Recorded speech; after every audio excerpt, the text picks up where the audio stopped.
তত সমাজ থেকে ব্যভিচার দূর হবে, অনাচার দূর হবে। না হলে মানুষ বিবাহ থেকে দূরে সরে ভেতরে ভেতরে অনাচারে জড়িয়ে পড়বে, জেনা ব্যভিচারে জড়িয়ে পড়বে, যা অহরহ হচ্ছে। আল্লাহ তাআলা আমাদেরকে বুঝার তৌফিক দান করুন। অতএব কোন মেয়ের যদি বিয়ে না হয়, এখানে ওই মেয়ের খারাপ হওয়ার কোনো কারণ নাই।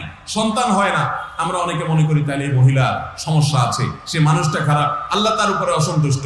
ভাইরা আমার, আল্লাহর অনেক প্রিয় বান্দাদেরকে আল্লাহ তাআলা সন্তান দেন নাই, সন্তানহীন রেখেছেন। অতএব কোন নারীর সন্তান না হওয়াটা এটা তার খারাপ হওয়ার কোনো প্রমাণ নাই। একজন আপাতমস্তক ভালো, কত খারাপ মানুষের সন্তান হয়। অতএব সন্তান হওয়া ভালো মানুষের আলামত, না হলে তিনি খারাপ মানুষ, আল্লাহ তার উপর অসন্তুষ্ট, এমন কোনো কথা নাই। সকল কুসংস্কার দূর করে আমাদের এই সুন্দর সমাজ, এই দেশটাকে সুন্দর দেশ এবং সুন্দর সমাজ হিসেবে গড়ে তোলার তৌফিক আল্লাহ তাআলা আমাদেরকে দান করুন। এরপরে প্রশ্ন হলো, বাবার সম্পত্তি বাবার অজান্তে ছেলে যদি লিখে নেয়, ইসলাম তাকে কি বলে? ইসলাম তাকে সম্পদ আত্মসাৎকারী, জালিম এবং হারামখোর বলে। যেই সন্তান বাবাকে জোর করে তার টিপসই নিয়ে, স্বাক্ষর নিয়ে, অসুস্থ অবস্থায় বুঝিয়ে ফুসলিয়ে জোরপূর্বক বিভিন্নভাবে জমি জমা লিখে নেয়, এই সন্তান এর সাথে রাস্তায় ডাকাতি করা ডাকাতের কোনো পার্থক্য নেই। বরং ডাকাত তার চাইতে একদিক থেকে 1 ডিগ্রি ভালো আছে। ভালো তো বলা যাবে না, 1 ডিগ্রি কম খারাপ আছে। কারণ ডাকাত যে ডাকাতি করে, সে রাস্তাঘাটে হয়তো অচেনা মানুষকে ডাকাতি করে, আর এ নিজের বাপের সাথে ডাকাতি করবে, নিজের ভাই বোনের হক নষ্ট করে। যারা এই ধরনের সম্পদ আত্মসাৎ করছেন, শুনে রাখেন, নবী করিম সাল্লাল্লাহু আলাইহি ওয়াসাল্লাম বলেছেন, যে ব্যক্তি 1 বিঘত সম্পদ অন্যায়ভাবে আত্মসাৎ করবে, আল্লাহ রাব্বুল আলামিন 7 তবক জমিনকে তার গলায় ঝুলিয়ে দিয়ে শাস্তি দিবেন তাকে। কত সম্পদ তোর ভোগ করার দরকার হয় ভোগ কর। ভাইরা আমার, এই সম্পদ আমরা কেউ নিয়ে যাব না। অনেক মানুষকে দেখবেন জমিতে যত কোপ দেয়, জমির আইলে তার চেয়ে বেশি কোপ দেয়, আছে না নেই? আইলে কোপ দেওয়ার উদ্দেশ্য কি? আইলটাকে একটু পরিপাটি করা, সুন্দর করা, নাকি নিজের জমিটা বড় করা? দেখা যায় বড় করতে করতে আইলের উপর আর পাও রাখারও জায়গা থাকে না। অনেক হাজি সাহেব, দাড়িওয়ালা, নামাজি সাহেব মানুষ এই আকামগুলো করে। একজন ভালো মুসলমান কখনো অন্যের অধিকার নষ্ট করতে পারে? আপনি ভালো মুসলমান হতেই পারবেন না যতক্ষণ পর্যন্ত সকলের অধিকার সংরক্ষণ করে সচেতন না হবেন। ভাইরা আমার, যারা অন্য ভাই বোনের, নিজেরই ভাই বোনের হক নষ্ট করে বাবা মাকে ফুসলিয়ে ফাসলিয়ে অথবা জোরপূর্বক বা কৌশলে ছলে বলে জমি নিজের নামে করে নিয়েছেন, আপনি জমে করে নেন নাই, আপনি জাহান্নামের রেজিস্ট্রেশন নিয়েছেন। আপনার নামে জমির দলিল করেন না, আপনি জাহান্নামের দলিল করে নিয়েছেন। এবং পাই পাই করে আল্লাহ তাআলা জাহান্নাম বুঝিয়ে দিবেন। আল্লাহর হকে একটু ত্রুটি করেন, মাপ চান, মাপ পাওয়ার আশা আছে।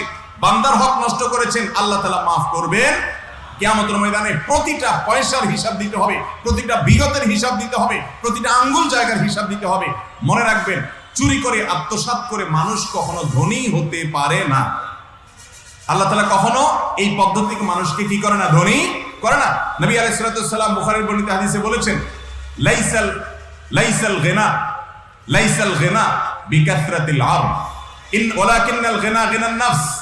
কারোর যদি সম্পদ অনেক বেশি থাকে, তার যদি জমি অনেক বেশি থাকে, টাকা পয়সা অনেক বেশি থাকে, এই ব্যক্তি প্রকৃত ধনী নয়। প্রকৃত ধনী হলো ওই ব্যক্তি যার মনটা ধনী, যার মনটা সচ্ছল, যার মনটা নিজেকে নিজে সুখী মনে করে যে আমাকে আল্লাহ যা দিয়েছেন এতে আমি হ্যাপি, আমি অনেক সুখী, আমার আর দরকার নেই। এই লোকটা ধনী। আর যাকে আল্লাহ তাআলা অনেক সম্পদ দিয়েছেন, তার আরো চাই, এই লোক অভাবী, কারণ অভাব আছে, তার আরো চাওয়া আছে। অতএব যেটুকু পেয়েছেন সেটুকুতে আপনি শুকর আদায় করেন, আল্লাহ তাআলা সুখী করবেন। এই চুরি করা সম্পদ, আত্মসাৎ করা জমিন দিয়ে আপনি নিজে সুখী হতে পারবেন না, আপনার পরিবার সন্তানকে সুখী করতে পারবেন।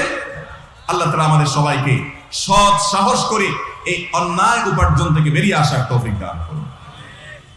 এরপরে প্রশ্ন হলো, স্বামী যদি মোবাইলে স্ত্রীর সাথে কথা বলার সময় রাগ হয়ে তালাক দেয়, তাহলে কি তালাক হয়ে যাবে? স্বামী যদি দাবি করে সে তালাক দিয়েছে, অথচ স্ত্রী যদি বলে আমি শুনি নাই, তাহলে কার কথা ধর্তব্য হবে? এসব ক্ষেত্রে করণীয় কি? ভাইরা আমার, স্বামী যদি তালাক দিয়ে থাকেন, স্ত্রী যদি তালাক নাও শুনেন, তারপরও তালাক পতিত হবে। তালাক পতিত হওয়ার জন্য স্ত্রীর শোনাটা আবশ্যক নয়। স্বামী যদি বলেন আমি সজ্ঞানে তালাক দিয়েছি, ইসলামী শরিয়ার দৃষ্টিকোণ থেকে সেটি তালাক হয়েছে বলে ধর্তব্য হবে। দ্বিতীয়ত, তালাকের ক্ষেত্রে কোনো সাক্ষী থাকা আবশ্যক না যে সাক্ষীর সামনে বলে না এই জন্য তালাক হবে না। স্বামী যদি সজ্ঞানে স্ত্রীকে তালাক দিয়ে থাকে, তাহলে সেক্ষেত্রে তালাকের শর্ত পূরণ হলে, যথাযথ নিয়মে তালাক হয়ে থাকলে, স্ত্রী না শুনলেও তালাক হবে। এক্ষেত্রে স্বামীর কথাই ধর্তব্য হবে। স্বামী স্ত্রী দুইজন যদি বিতর্ক করেন যে না তালাক দাও নাই তুমি, স্বামী যদি বলেন আমি দিয়েছি, তাহলে স্বামীর কথাই ধর্তব্য হবে এবং তালাক হয়ে যাবে। আমি প্রায় সময় বিভিন্ন জায়গায় বলার চেষ্টা করি, যারা বিবাহ করে ফেলেছেন তাদের জন্য, যারা এখনো বিয়ে করেন নাই তাদের জন্য, আল্লাহর ওয়াস্তে দাম্পত্য জীবনে আর যা করেন খবরদার তালাক এটা দেওয়ার চেষ্টা, মুখ দিয়ে বের করার চেষ্টা করবেন না।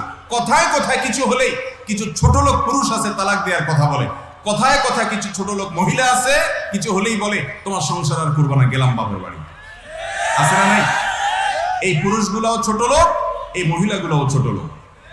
কিছু বন্ধু আছে আপনাদের, দেখবেন এই বন্ধুরা কিছু হলেই বলে কাটতি তোর সাথে, সকাল বিকাল শুধু কাটতি দেয়। আছে না নাই?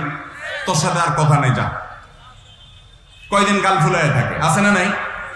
বাইরে আমার ঠিক একইভাবে কথায় কথায় তালাক দেওয়া খুব ডেঞ্জারাস জিনিস। মনে রাখবেন, সালাতুন জিদ্দুহুন্না জিদ্দুন ওয়া হাজলুহুন্না জিদ্দুন। নবীজি সাল্লাল্লাহু আলাইহি ওয়াসাল্লাম বলেছেন, তিনটি বিষয় সিরিয়াসলি করলে যা হবে, হাসতে হাসতে দুষ্টুমি করলে তা হয়ে যাবে। খুব ডেঞ্জারাস জিনিস। আপনি আমার বুকে ছুরি মেরে দিলেন, এরপর আপনি বলেন ও সরি, আমি তো আসলে আপনাকে হত্যা করার উদ্দেশ্য ছিল, আপনি তো মরে গেছেন। এখন মরে যাওয়ার পরে আপনি যদি বলেন সরি, জিহ্বায় কামড় দেন, আমি কি জিন্দা হবো আর? তালাক হলো এরকম একটা জিনিস। আল্লাহর ওয়াস্তে এটা করবেন না। স্ত্রীর সাথে কোনো কারণে বনিবনা হচ্ছে না, গন্ডগোল ফাসাদ হচ্ছে, এমন কিছু কাম ঘটাইছে স্ত্রী আপনার চান্দি পুরা গরম হয়ে গেছে, পারলে একটা ধাক্কা দিয়ে দেন, পারলে একটা চিমটি দিয়ে দেন, পারলে একটা ধমক দিয়ে দেন। আপনি যদি অন্যায় করেন আপনার বিচার পরে করা যাবে, কিন্তু তালাক দিবেন না, খবরদার। এটা হুটহাট করে দেওয়ার জিনিস না। সুচিন্তিত ভাবে বুঝে পরামর্শ করে আইনবিদদের সাথে, ওলামাদের সাথে, মুফতিদের সাথে, মুরব্বীদের সাথে ডিসকাস করে তারপর সুচিন্তিত ভাবে ডিসিশন নেবেন। হুটহাট করে তালাক দিবেন, এরপর এসে কান্নাকাটি করবেন। তালাক যদি তৃতীয় দফায় হয়ে যায়, সারা পৃথিবীর সমস্ত আলেম একসাথে হয়েও ওই তালাককে ফেরাতে পারবে, খুব ভয়াবহ বিষয়। এই জন্য আল্লাহর ওয়াস্তে বইয়ের সাথে আর যা হোক কথায় কথায় তালাকের কথা বলবেন। এরপরে প্রশ্ন হলো, বাবা মারা যাওয়ার আগে যদি মেয়ে মারা যায়, সেক্ষেত্রে সে মেয়ের ওয়ারিসটা কি নানা সম্পত্তি পাবে? আপনার মা, তার বাবা অর্থাৎ আপনার নানা, তিনি মারা যাওয়ার আগে তার জীবদ্দশাতেই যদি আপনার মা মারা যান, তাহলে আপনার নানার সম্পদে আপনারা নাতিরা ভাগ পাবেন না। কেন ভাগ পাবেন না? কারণ আপনি সরাসরি নানার ওয়ারিস না, আপনি নানার ওয়ারিস হন আপনার মায়ের মাধ্যমে। আপনার মা তার বাবার সন্তান হিসাবে ওয়ারিস হবেন, তারপরে আপনারা তার সন্তান হিসেবে ওয়ারিস হবেন, অর্থাৎ ভাইয়া হলো আপনার মা। তো আপনার মা তার বাবার সম্পত্তির মালিক হবে তখন যখন আপনার বাবা মারা যান। কারণ জীবদ্দশায় তার সন্তানরা তার সম্পদের কি হয় না, মালিক হয় না। যেহেতু আপনার নানা এখনো জীবিত, তার মানে তার সম্পদ এখনো ভাগ করার সময় হয় নাই। মানুষ যতক্ষণ জীবিত থাকে তখন তার সম্পদের পূর্ণ মালিকানা ইসলামী শরীয়তে তার থাকে, সন্তানদের থাকে না। অতএব আপনার মা এখনো মালিকই হয় নাই, তার আগে আপনার মা দুনিয়া থেকে চলে গেছে। তাহলে এখন আর আপনার নানার সম্পদে আপনারা মালিক হওয়ার সুযোগ থাকলো না। হ্যাঁ, আপনার নানা মারা গেছেন, আপনার মা বেঁচে আছেন, তাহলে সেক্ষেত্রে একদিনে যদি বেঁচে থাকেন আপনার নানা মারা যাওয়ার পর, তাহলে বাই ডিফল্ট আপনার নানার সম্পদ আপনার মা পাবে এবং আপনার মায়ের সম্পদ সন্তান হিসেবে আপনারা পাবেন। কথাটা কি বুঝাইতে পারছি? অতএব নানার জীবদ্দশায় মা মারা গেলে নানার সম্পদে আর নাতিরা ভাগ পাবে না। এরপরে প্রশ্ন হলো, স্বামী যদি শারীরিকভাবে অক্ষম হয়, স্ত্রীর হুকুম কি? মা বাবা যদি জোর করে সংসার করার জন্য বলে, তবে মা বাবা কি গুনাহগার হবে? অবশ্যই এক্ষেত্রে মা বাবা গুনাহগার হবে যদি তার মেয়েকে এরকম অসুস্থ ব্যক্তির ঘর করতে বাধ্য করে এবং এর ফলে মেয়ে গুনাহে লিপ্ত হওয়ার আশঙ্কা তৈরি হয়। মনে রাখবেন, বিবাহের অন্যতম উদ্দেশ্য হলো চরিত্র সংরক্ষণ, চরিত্রের হেফাজত, সম্ভ্রমের হেফাজত। মানব সভ্যতা পৃথিবীতে টিকে থাকবে এই প্রক্রিয়ায়। এটি আল্লাহ তাআলার সুন্নাহ। বিবাহকে পৃথিবীর যে সমাজগুলো উঠিয়ে দিয়েছে, তারা মিউচুয়াল আন্ডারস্ট্যান্ডিং এর মাধ্যমে যে কারোর সাথে যৌন সম্পর্ক এবং শারীরিক সম্পর্ক করাটাকে বৈধতা দিয়েছে, সেই সমস্ত দেশে মানব সভ্যতা হুমকির মধ্যে পড়েছে। আপনি চায়নায় চলে যান, তাদের দেশে মানুষের জন্মের হার এই পরিমাণ কমেছে, এখন প্রণোদনা দিয়ে গভর্নমেন্ট জন্মের হার আর ফেরত আনতে পারছে না। আপনি পশ্চিমা দুনিয়াতে চলে যান, সন্তান জন্ম হওয়ার পর গভর্নমেন্ট নানা রকম প্রণোদনা দিচ্ছে, উৎসাহ দিচ্ছে, কিন্তু আর হচ্ছে না। কারণ তথাকথিত বিবাহ বহির্ভূত সম্পর্ক যখন হয়, তখন শুধুমাত্র শারীরিক ভোগের ব্যাপারটাই মৌলিক থাকে, আর সন্তানের বিষয়টা গৌণ থাকে, আর কখনো মানুষকে ওই কালচারে ফিরিয়ে আনা যায় না। এই জন্য বিবাহের কোনো বিকল্প নাই মানব সভ্যতাকে পৃথিবীতে টিকে রাখার জন্য। এজন্য খেয়াল রাখবেন যে বৈবাহিক সম্পর্ক নষ্ট হয় এমন কাজ করলে ইসলামী শরীয়তের দণ্ডবিধিতে সবচেয়ে কঠোর শাস্তির ব্যবস্থা রাখা হয়েছে। বিচারিকভাবে সেটি কার্যকর হবে যে সেটি নিজের হাতে তুলে নিতে পারবে না। তো যাই হোক, এই নির্দেশনার কারণে একজন স্ত্রী তার স্বামী যদি শারীরিকভাবে অক্ষম হয়, যেহেতু তার চরিত্র হেফাজত করা এখানে কঠিন হয়ে যাবে, অতএব স্বামীকে সুযোগ দেওয়া যেতে পারে, ট্রিটমেন্ট করা যেতে পারে। নানাভাবে করে যদি কোনোভাবে তার সুস্থতার আশা আর না থাকে, মা বাবা ওই মেয়েকে ওই ভদ্রলোকের ঘর করতে বাধ্য করার কোনো এখতিয়ার ইসলামের দৃষ্টিকোণ থেকে নাই। যদি করে তাহলে তারা গুনাহগার হবে। এই মেয়ে আদালতের আশ্রয় নিতে পারেন, তিনি বিচারের মুখোমুখি করতে পারেন এবং বিবাহ বিচ্ছেদের উদ্যোগ নিতে পারেন, কারণ তার চরিত্রের প্রশ্ন। এখানে ইসলাম চরিত্রের প্রশ্নে কোনো আপোষ করতে বলে না। হ্যাঁ, যদি তার চরিত্র হেফাজত করতে পারেন তিনি, সেই সুযোগ তার থাকে, সেই আত্মনিয়ন্ত্রণ করার পাওয়ার থাকে, তাহলে ভিন্ন কথা, এটা তার ব্যাপার। কিন্তু তিনি যদি মনে করেন যে না, আমার স্বামীর যে অক্ষমতা আছে এর ফলশ্রুতিতে আমি গুনাহে লিপ্ত হয়ে যেতে পারি অন্যত্র, তাহলে সেক্ষেত্রে অবশ্যই তিনি এই স্বামীকে তরক করার অধিকার তার আছে। শরিয়া বিয়ের বরযাত্রী যাওয়ার বিধান কি? ভাইরা আমার, এটা নিয়ে বিভিন্ন জায়গায় আমি কথা বলার চেষ্টা করি যে আমাদের সমাজে বিয়ে শাদীতে মেয়ের বাবার বাড়িতে ছেলে পক্ষের শত শত মানুষ যে খাওয়ার যে রসম আছে, এটা শরিয়া বিরোধী রসম, ইসলাম বিরোধী রসম। বিয়েতে খাওয়া দাওয়ার যে আয়োজন সেটা একটা, তার নাম ওয়ালিমা। তার নাম কি? সে একটা আয়োজন কে করবে? মেয়ে পক্ষ না ছেলে পক্ষ? ছেলে পক্ষ। কারণ আস্ত একটা মেয়ে আপনি আরেকজনের বাড়ি থেকে তুলে নিয়ে আসছেন, এই মেয়েটা এত বড় হয়েছে, বিয়ের উপযুক্ত হয়েছে, এটা তো বাতাসে হয়নি। তার পিছনে লক্ষ লক্ষ টাকা, হাজার হাজার টাকা তার বাপ মা খরচ করেছে, তাকে গড়ে দিয়েছে। আপনি যে আস্ত মেয়েটারে গাড়িটাই সাজায় ফুলের মালা টালা দিয়ে নিয়ে আসছেন, চিরকালের জন্য আপনি নিয়ে আসছেন। টাকা দিয়ে তো মানুষের মূল্য নির্ধারণ করা যায় না, কিন্তু যেই টাকা খরচ করা হয়েছে শুধু ওই টাকাটাও যদি হিসেব করা হয়, আপনি একরকম বিনা পয়সার নামমাত্র কিছু মহারণা, তাও কাগজে লিখছেন, দেন নাই, 10 টাকা দিয়ে 5 টাকা উসুল লিখছেন, মিথ্যা মিথ্যি, এই 2 নম্বরই করে। অথবা আপনি যাই করছেন, ভালোটাই করছেন, আপনি যদি 10 টাকা লিখে 10 টাকা পুরোটা দেনও, তারপরেও তো একটা আস্তমে উঠে নিয়ে আসছেন বাড়িতে, খুশি আনন্দ।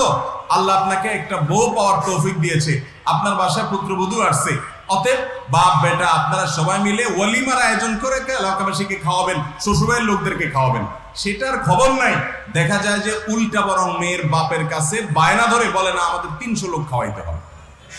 আছে না নাই? এগুলোর নাম আমি দিছি বরযাত্রী, না বদযাত্রী।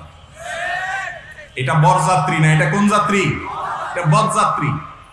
আরেকজনের বাড়িতে আপনি একরকম চাঁদাবাজের মতো শর্ত দিয়ে যাবেন, না আমাদের 300 মানুষ খাওয়াইতে হবে। এর চেয়ে লজ্জার কথা আর কি হতে পারে বলেন?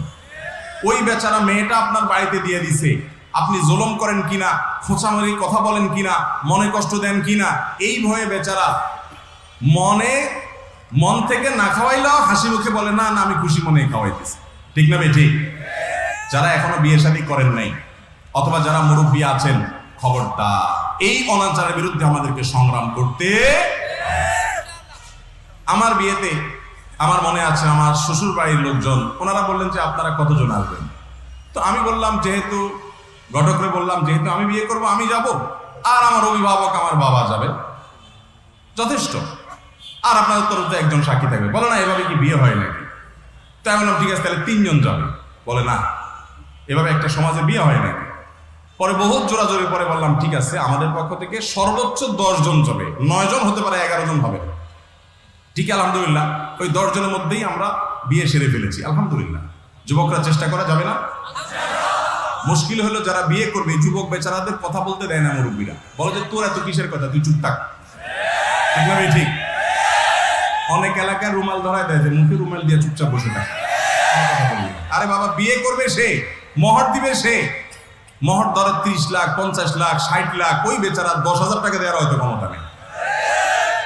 আল্লাহর রাস্তে বিয়ের মধ্যে এই সমস্ত অনাচার করবেন না। বিশেষ করে মেয়ের বাবার বাড়িতে নির্লজ্জের মতো শত শত লোক নিয়ে খাওয়াবেন, এই বেহায়াই করবেন না। অনেক যুবক আছে বিয়ের পর দেখা যায় যে শ্বশুর বাড়িতে কোনোদিন একা একা যায় না, 2-4 জন দোস্ত সাথে নিয়ে যায়। ঠিক না ভাই? ঠিক। খুবই খারাপ কথা ভাই। হ্যাঁ, একটা হতে পারে যে আপনার শ্বশুরদের অডেল আছে, ওনারা বরং খুশি হন, তাহলে সেটা ভিন্ন কথা হতে পারে। কিন্তু আসলে শ্বশুরের থাকুক আর না থাকুক, ওই বেচারা একরকম বাধ্য হয়েই দাঁত বাইর করে হাসা লাগে। না বাবা ঠিক আছে, ভালো করছো, তোমার বন্ধু আরো বেশি করে নিয়ে আসে। কারণ মেয়েটা যেহেতু আপনার কাছে আছে, আপনার অত্যাচারের ভয় করে। আল্লাহর জমিনে সবচেয়ে বড় জুলুমগুলোর ভিতরে একটা হলো এই জুলুমটা, যে একটা মেয়ে সারা জীবন তাকে বড় করে দিয়েছে তার বাবা মা, আর আপনি আস্তে মেয়েটা তুলে এনে তার পুরো বেনিফিটটা আপনার বাড়িতে আপনার সংসারে আপনি ভোগ করছেন, তারপর আবার তাদের কাছ থেকে যৌতুক দাবি করছেন, খাবার দাবি করছেন, বন্ধু বান্ধব নিয়ে তাদের পিঠে বোঝা হচ্ছেন। এর চাইতে অসভ্যতা এবং অযৌক্তিকতা আরেকটা হতে পারে না। যুবকরা আমরা জাগবো তো ইনশাআল্লাহ। যৌতুকের অভিশাপকে এই সমাজ থেকে আমরা জেটিয়ে বিদায় করবো ইনশাআল্লাহ। আল্লাহ তাআলা আমাকে যা দিয়েছে তাতে যথেষ্ট। স্বামী স্ত্রী হ্যাপি, অল্প কামাই করতেছি, আমি সুখী, আমার মানুষের মতো কোটিপতি হওয়ার লাখপতি হওয়ার দরকার নেই। অতএব শ্বশুরবাড়ির টাকার দিকে নজর দিবেন। অনেকে বলে হুজুর আমি তো যৌতুক নিতে চাই না, একটু হাওলাত নিতে চাই। তো হাওলাত নেওয়ার জন্য তোমার জায়গার তল পড়ছে, ওই বেটার ওখানে হাওলাত কেন নিতে গেছো? ওইটা হাওলাত না, ওইটাও চাঁদাবাজি। বেচারা বাধ্য হয়ে হাওলাত দেয়। অতএব এই সমস্ত কর্মকাণ্ড থেকে আমরা বেরিয়ে আসার চেষ্টা করব। এরপরে প্রশ্ন হলো, হারাম ইনকামকারীর নিকট কোনো কিছু ভাড়া দেওয়া বা বিক্রি করা যাবে কিনা? যার উপার্জন শুধু হারাম, নিরেট হারাম, কোনো হালাল উপার্জন তার নাই, ওইটা দিয়েই সে চলে, এরকম ব্যক্তির কাছে বাসা ভাড়া দোকান ভাড়া দিতে পারবেন না। কারণ আপনার যে ভাড়াটা সে পরিশোধ করবে আপনি জানেন ওটা পিওর হারাম থেকেই পরিশোধ করবে। আর যদি তার মিশ্র উপার্জন থাকে, কিছু হারাম কিছু হালাল, তাহলে সেক্ষেত্রে তার কাছে আপনি ভাড়া দিতে পারবেন। যেহেতু তার হালাল হারাম দুইটাই আছে, কোনটা থেকে সে আপনার রেন্ট দিচ্ছে সেটা নিশ্চিত নয়, হয়তো এরকম ব্যক্তির কাছে ভাড়া দেওয়া যাবে। মা বাবা সন্তানকে বিয়ে না করালে সে সন্তান কোনো পাপ করলে সে পাপের ভাগীদার মা বাবা হবে কিনা? অনেক যুবক এই প্রশ্ন করে মা বাবার ঘাড়ের সমস্ত দোষ আমাকে দিয়ে চাপায়া উনি মনে করেন তাহলে আমার আর কোনো পাপ বোধ হবে না। এটা ভুল। তবে এটা সঠিক যে কোনো বাবা মা যদি সন্তান বিয়ের উপযুক্ত হওয়ার পরও গড়িমসি করে, তাকে যথাসময় বিয়ে না দেয়, বলে না এখনো বয়স হয় নাই, তোর নিজের পায়ে আরো দাঁড়ায় নে, আরো ইনকাম করে নে, এটা করে নে, সেটা করে নে, এগুলা করে করে যদি কালক্ষেপণ করে, এদিকে সন্তান তার চরিত্রকে হেফাজত করতে অসুবিধা হয়, তাহলে অবশ্যই বাবা মা আল্লাহর কাছে দায়ী থাকবে এবং অপরাধের কারণে ওই যুবকের তো গুনাহ হবেই, মা বাবারও গুনাহ হবে।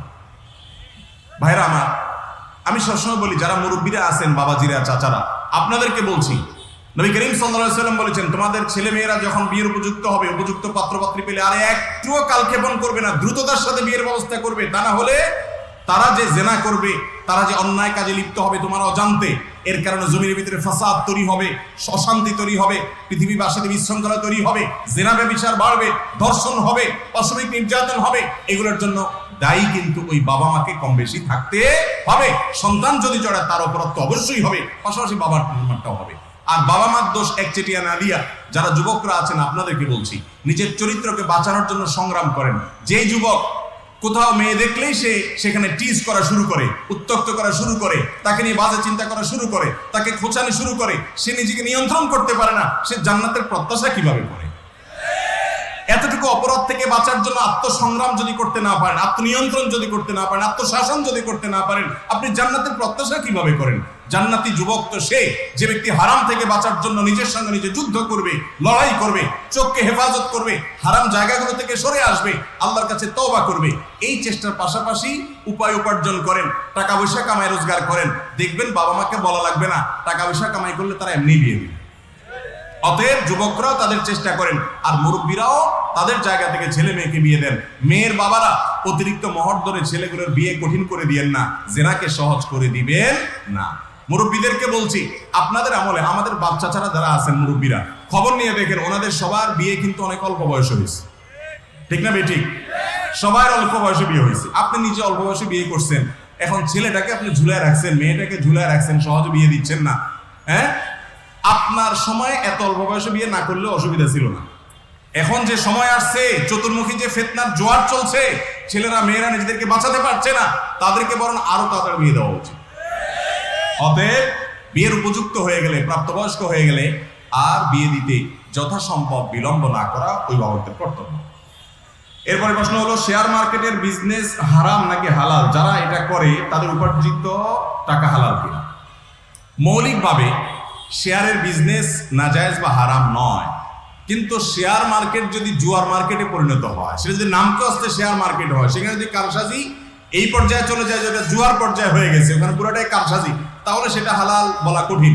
তবে সাধারণভাবে শেয়ার ব্যবসা জায়েজ আছে যদি যেই কোম্পানির শেয়ার কেনাবেচা করছেন ওই কোম্পানির বিজনেস হালাল হয়।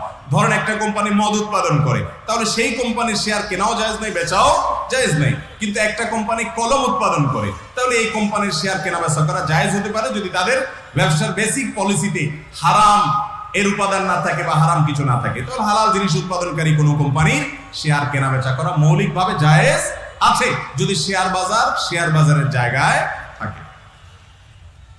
আমরা যখন অনলাইন প্ল্যাটফর্ম ব্যবহার করি তখন আমাদের অনিচ্ছাতেও মাঝে মধ্যে অশ্লীল ছবি ভিডিও চলে আসে। এসব থেকে বিরত থাকার উপায় দয়া করে জানাবেন।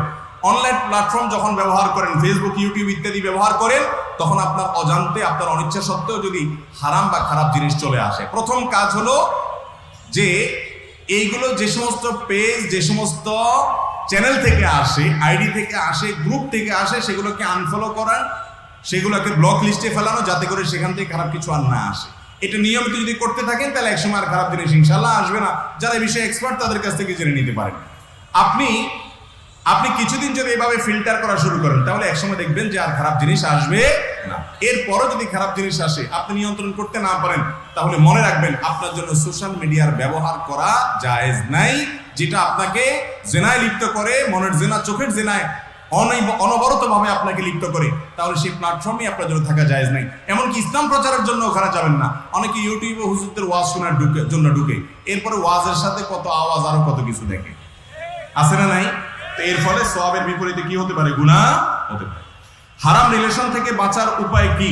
আমি আপনার লেকচার থেকে সলিউশন শুনেছি, কিন্তু তারপরেও আমি আমার মনের সাথে যুদ্ধ করে টিকে থাকতে পারি না। এখন আমি কি করতে পারি? আলহামদুলিল্লাহ, শত শত হাজারো যুবক এখন হারাম থেকে বাঁচার চেষ্টা করে, এটা আমাদেরকে অনুপ্রাণিত করে। আলহামদুলিল্লাহ, এই যুবকরা এদেশের সম্পদ, এরাই দুর্নীতি মুক্ত, যৌতুক মুক্ত, মাদক মুক্ত, এরাই সকল অপরাধ মুক্ত বাংলাদেশ গড়তে সবচেয়ে বড় ভূমিকা রাখবে ইনশাআল্লাহ। যেই যুবক মনে মনে ভেতর থেকে কোনো পাপ করতে চায় না, যে একাকী নির্জনে কোনো পাপ করতে চায় না, যাকে মনিটর করার জন্য সিসিটিভির প্রয়োজন হয় না, যে স্বনিয়ন্ত্রিত মনিটরিং সিস্টেমে চলে, তাকওয়া তাকে মনিটর করে, এই যুবকের চেয়ে বড় কোনো সম্পদ এই দেশের আরেকটা হতে পারে না। যুবক ভাইরা, হারাম রিলেশন থেকে বাঁচার জন্য দ্রুত বিবাহের কোনো বিকল্প নাই, দ্রুত বিবাহের কোনো, এই জন্য একদিক থেকে হালাল উপার্জন শুরু করেন, অপর দিক থেকে আপনার আব্বা আম্মাকে বোঝানো শুরু করেন। বুঝাইতে না পারলে কোনো হুজুরের কাছে ধরে নিয়ে আসেন। একবার ঢাকায় এক প্রোগ্রামে ছিলাম, এক যুবক তার বাপরে হাত ধরে আমার কাছে নিয়ে আসছে। আইনা বলতেছে, হুজুর এই যে আমার আব্বা, আমি বহু বলতেছি আমাকে বিয়ে দিতে, কখনো সে বিয়ে করতে চায় না, আপনি একটু কিছু বলেন। আমি দেখলাম মাশাআল্লাহ তো খুব সাহসী ছেলে। পরে তার বাপরে কিছু নসিহত করে ছেড়ে দিলাম। তো যাই হোক, সময় নিয়ে ওলামাদের কাছে নিয়ে যাবেন এবং বুঝাবেন। দ্রুত বিয়ে করা, মাস্টারবেশন থেকে বাঁচা, পর্নোগ্রাফি থেকে বাঁচা, নানান অপরাধমূলক কর্মকাণ্ড থেকে বাঁচার জন্য সবচেয়ে বড় মহৌষধ হলো দ্রুত বিবাহের দিকে যাওয়া। আর তার পাশাপাশি অপরাধের জায়গাগুলো থেকে সরে আসেন। যে সমস্ত মেয়েদের সাথে রিলেশন হয়েছে, এক যুবক আমাকে একটু আগে স্টেজে উঠে বললেন যে আমি একটা মেয়েকে ভালোবাসতাম, সে অন্য ধর্মাবলম্বী ছিল, এখন তাকে ছেড়ে দিয়েছি আল্লাহর জন্য, পরিবারও চাপ দিয়েছে, কিন্তু আমি মন থেকে মানতে পারছি না, মনে চায় আত্মহত্যা করি। ছেলেটার সাথে খুব বেশি সময় আমি কথা বলতে পারলাম না, সালাতের সময় হয়ে গেছে। তিনি সহ আরো যারা যুবকরা আছেন তাদেরকে বলছি, ভাইরা আমার, আল্লাহ রাব্বুল আলামিনের জন্য কাউকে যখন ত্যাগ করবেন, এই ত্যাগের বিনিময়ে আপনি আল্লাহকে পাবেন। এই ত্যাগের বিনিময়ে আল্লাহ আপনাকে জান্নাত দিবে ইনশাআল্লাহ। মনে রাখবেন, যাকে দেখে মনে হয় বিবাহ বহির্ভূত সম্পর্ক যখন অবৈধ সম্পর্ক হয়, শয়তান আপনাকে ফুসলাবে, এই মেয়ে না হলে তোর জীবন পুরোটাই মিছা, ওরা ছাড়া তুই সুখী হবি না, এরকম বলে না? সব ক্ষেত্রে বলে। কিন্তু এই তথাকথিত প্রেম বা অবৈধ ভালোবাসা করে যারা সম্পর্ক করে, রিলেশন করে, দেখেন এগুলো কয়টা টিকে? মেড ইন চায়না মালও আরো বেশি টিকে, এগুলো এত কম টিকে। কয়দিন পরে দেখবেন যে বিয়ে ভেঙে গেছে, শেষ। ঠিক না ঠিক? যারা আপনাদেরকে প্রেমের ট্রেনিং দেয় সারাদিন টানাটক সিনেমাতে, তাদের বিয়ে দেখবেন যে 2 দিন পর পরই ভাঙে। তাহলে বোঝা গেল এগুলো সব 2 নম্বর সম্পর্ক, এগুলো কখনো রিয়েল সম্পর্ক হতে পারে।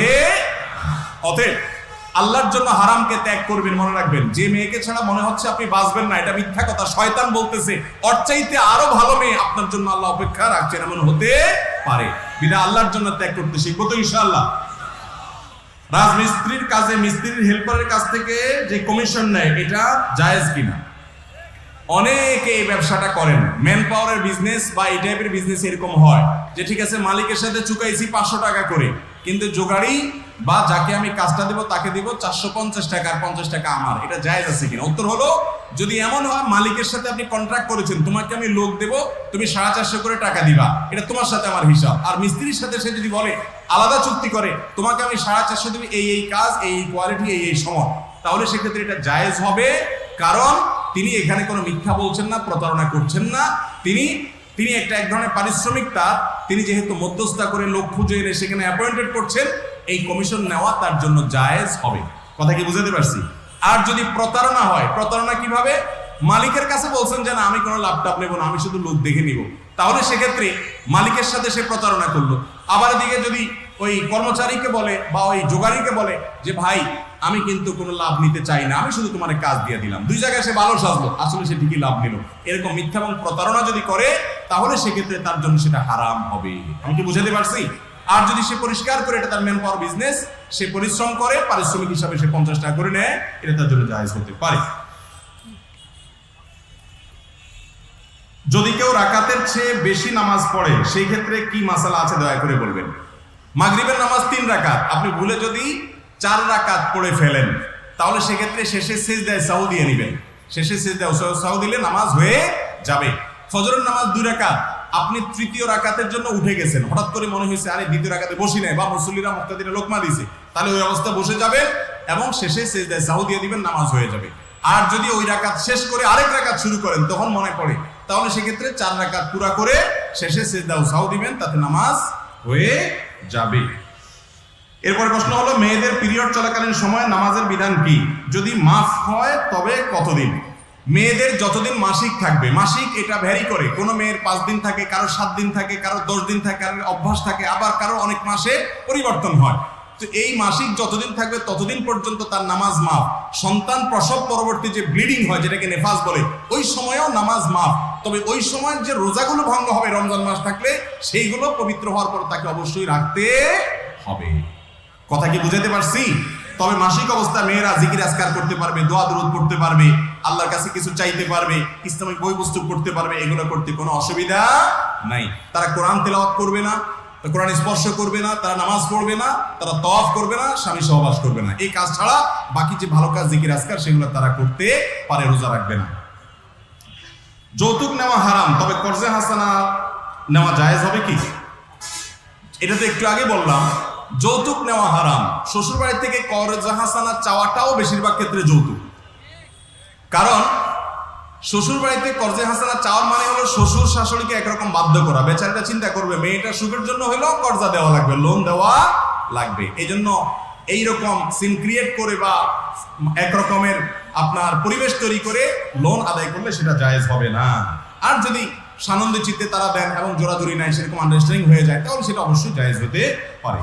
ব্যবসার ক্ষেত্রে আমাকে নারীদের সাথে কথোপকথন করে প্রোডাক্ট বিক্রি করতে হয়, এক্ষেত্রে কি আমার গুনাহ হবে? ব্যবসার ক্ষেত্রে যদি কোনো মেয়ের সাথে কথা বলতে হয়, যথাসম্ভব তিনি যদি বেপর্দা হন, খোলামেলা পোশাকে আসেন, তাহলে সেক্ষেত্রে তার দিকে না তাকিয়ে আপনি প্রয়োজনীয় কথা বলতে পারবেন। যথাসম্ভব নিজেকে ফিতনা থেকে বাঁচিয়ে রাখার জন্য সংগ্রাম চালিয়ে কথা বলতে পারেন। আল্লাহ তাআলা কোরআনে কারীমে বলেছেন, ওয়াকুলনা কাওলাম মারুফা। মেয়েরা কিন্তু স্বাভাবিক কথা পুরুষদের সাথে প্রয়োজন হলে বলতে পারে, একান্ত প্রয়োজন হলে। খাজুরি আলাপ চলবে না, যে ইনবক্সে চ্যাটিং এ আলতু ফালতু আলাপ করলেন, কি খাইলেন, কি পড়লেন, বোন বাড়ি কোথায়, ঘর কোথায়, এই সমস্ত আজাইরা আলাপ করলে সওয়াব হবে না, বরং কি হবে? গুনাহ হবে। প্রয়োজনীয় কাজ, ব্যবসার জন্য কাস্টমারের সাথে কথা বলতে পারেন, নজরকে হেফাজত করবেন। মুশকিল হলো অনেক মহিলা আছে এমন ব্যাককল, তার সৌন্দর্যের দিকে না তাকায় কথা বললে উনি মাইন্ড করেন, উল্টা আছে না নাই? তিনি বুঝেন না যে তার দিকে না তাকিয়ে তাকে সম্মান দেওয়া হচ্ছে, তিনি সেটা বুঝতেন না। তো যাই হোক, না বুঝলেও আপনি বিনয়ের সাথে তাকে বোঝাবার চেষ্টা করবেন, আমি অ্যাজ এ মুসলিম আল্লাহর বিধানের কারণে আপনার দিকে তাকাতে পারছি না, আমি আমার দৃষ্টিকে সংযত করছি।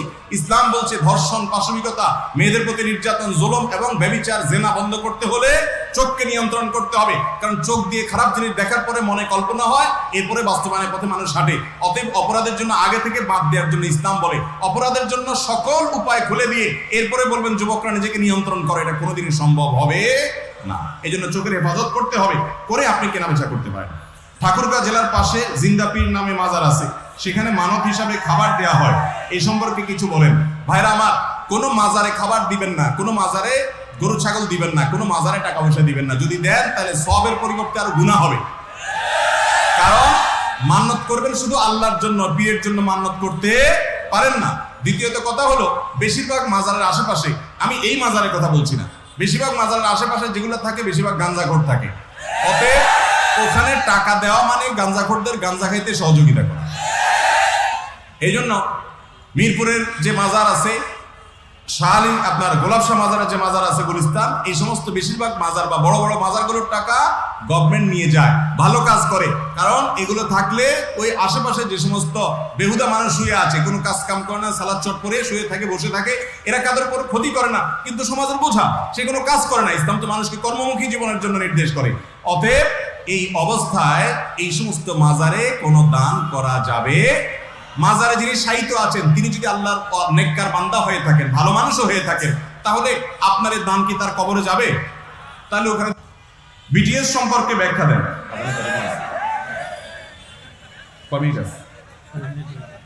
6 মিনিটে কিয়ামত হয়ে যাবে ইনশাআল্লাহ। বিটিএস সম্পর্কে বলতে বলেছেন। বিটিএস হলো কোরিয়ান একটা ব্যান্ড দলের নাম, বাংতান সোনিয়া দান্মা এরকম কি একটা নাম, যেন এটার পুরো ব্যাখ্যা আর কি। বিটিএস সংক্ষেপে বিটিএস বলে। এরা সাধারণত গান করে, আমি গুগলে সার্চ করে জানার চেষ্টা করছি এদের সম্পর্কে।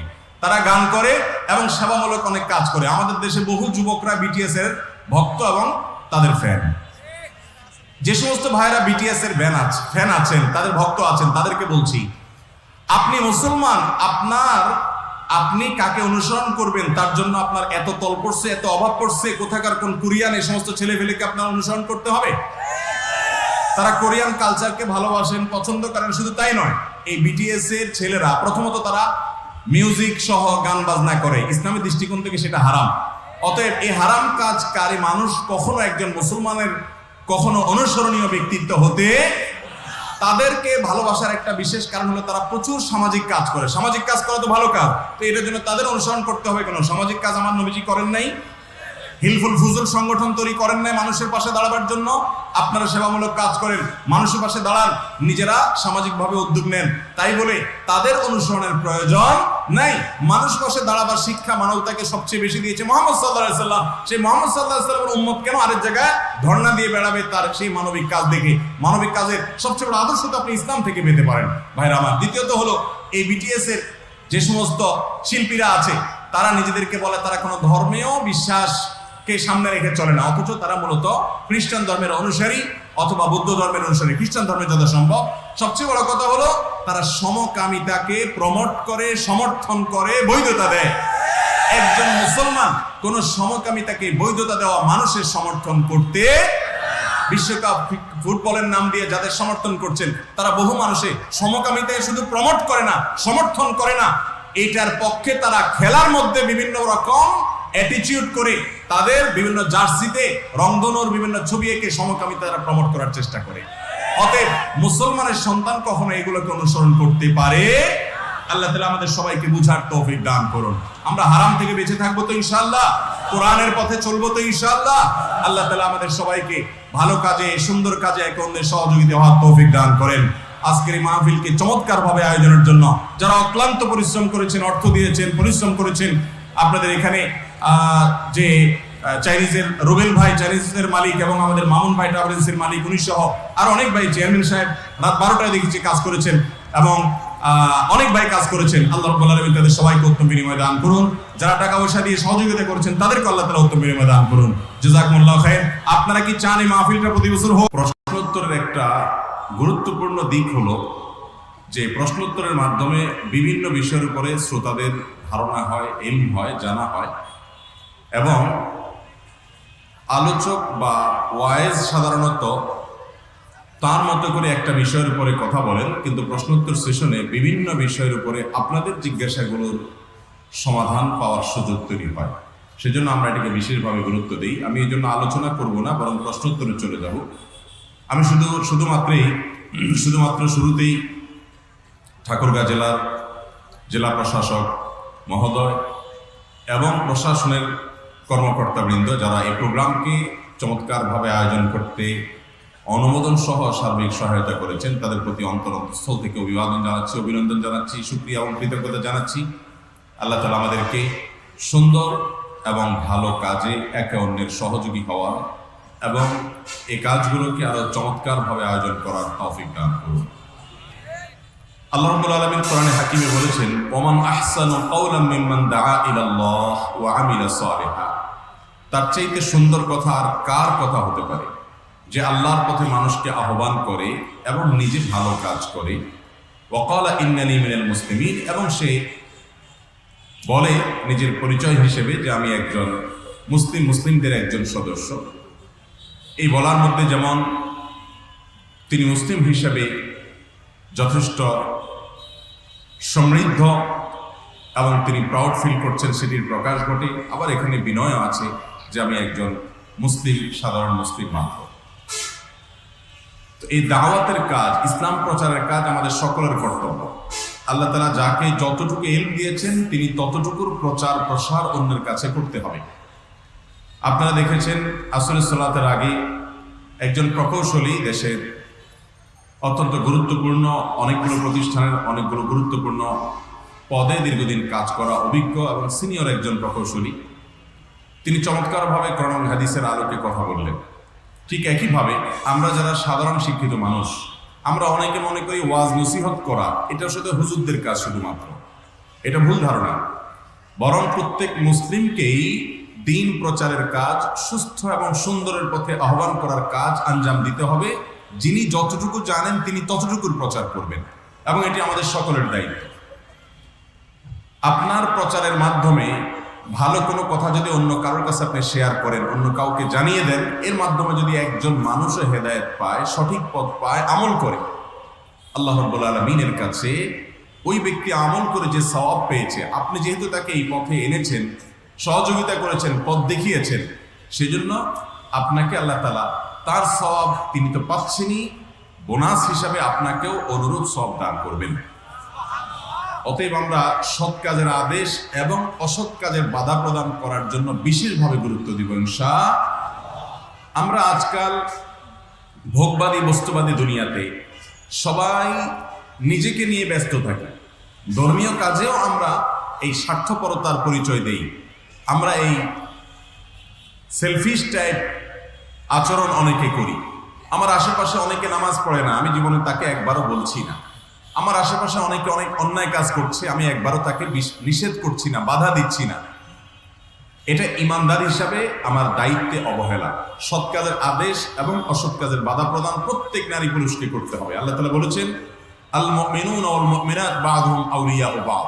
ইমানদার পুরুষ, ইমানদার নারী একে অন্যের পরিপূরক। ইয়া'মুরুনা বিল মা'রুফ, তারা পরস্পরকে একে অন্যকে সৎ কাজের আদেশ দিবে এবং অসৎ কাজ থেকে বাধা প্রদান করবে। ইয়া'মুরুনা বিল মা'রুফ ওয়া ইয়ানহাউনা আনিল মুনকার, খারাপ কাজ থেকে বাধা প্রদান করবে।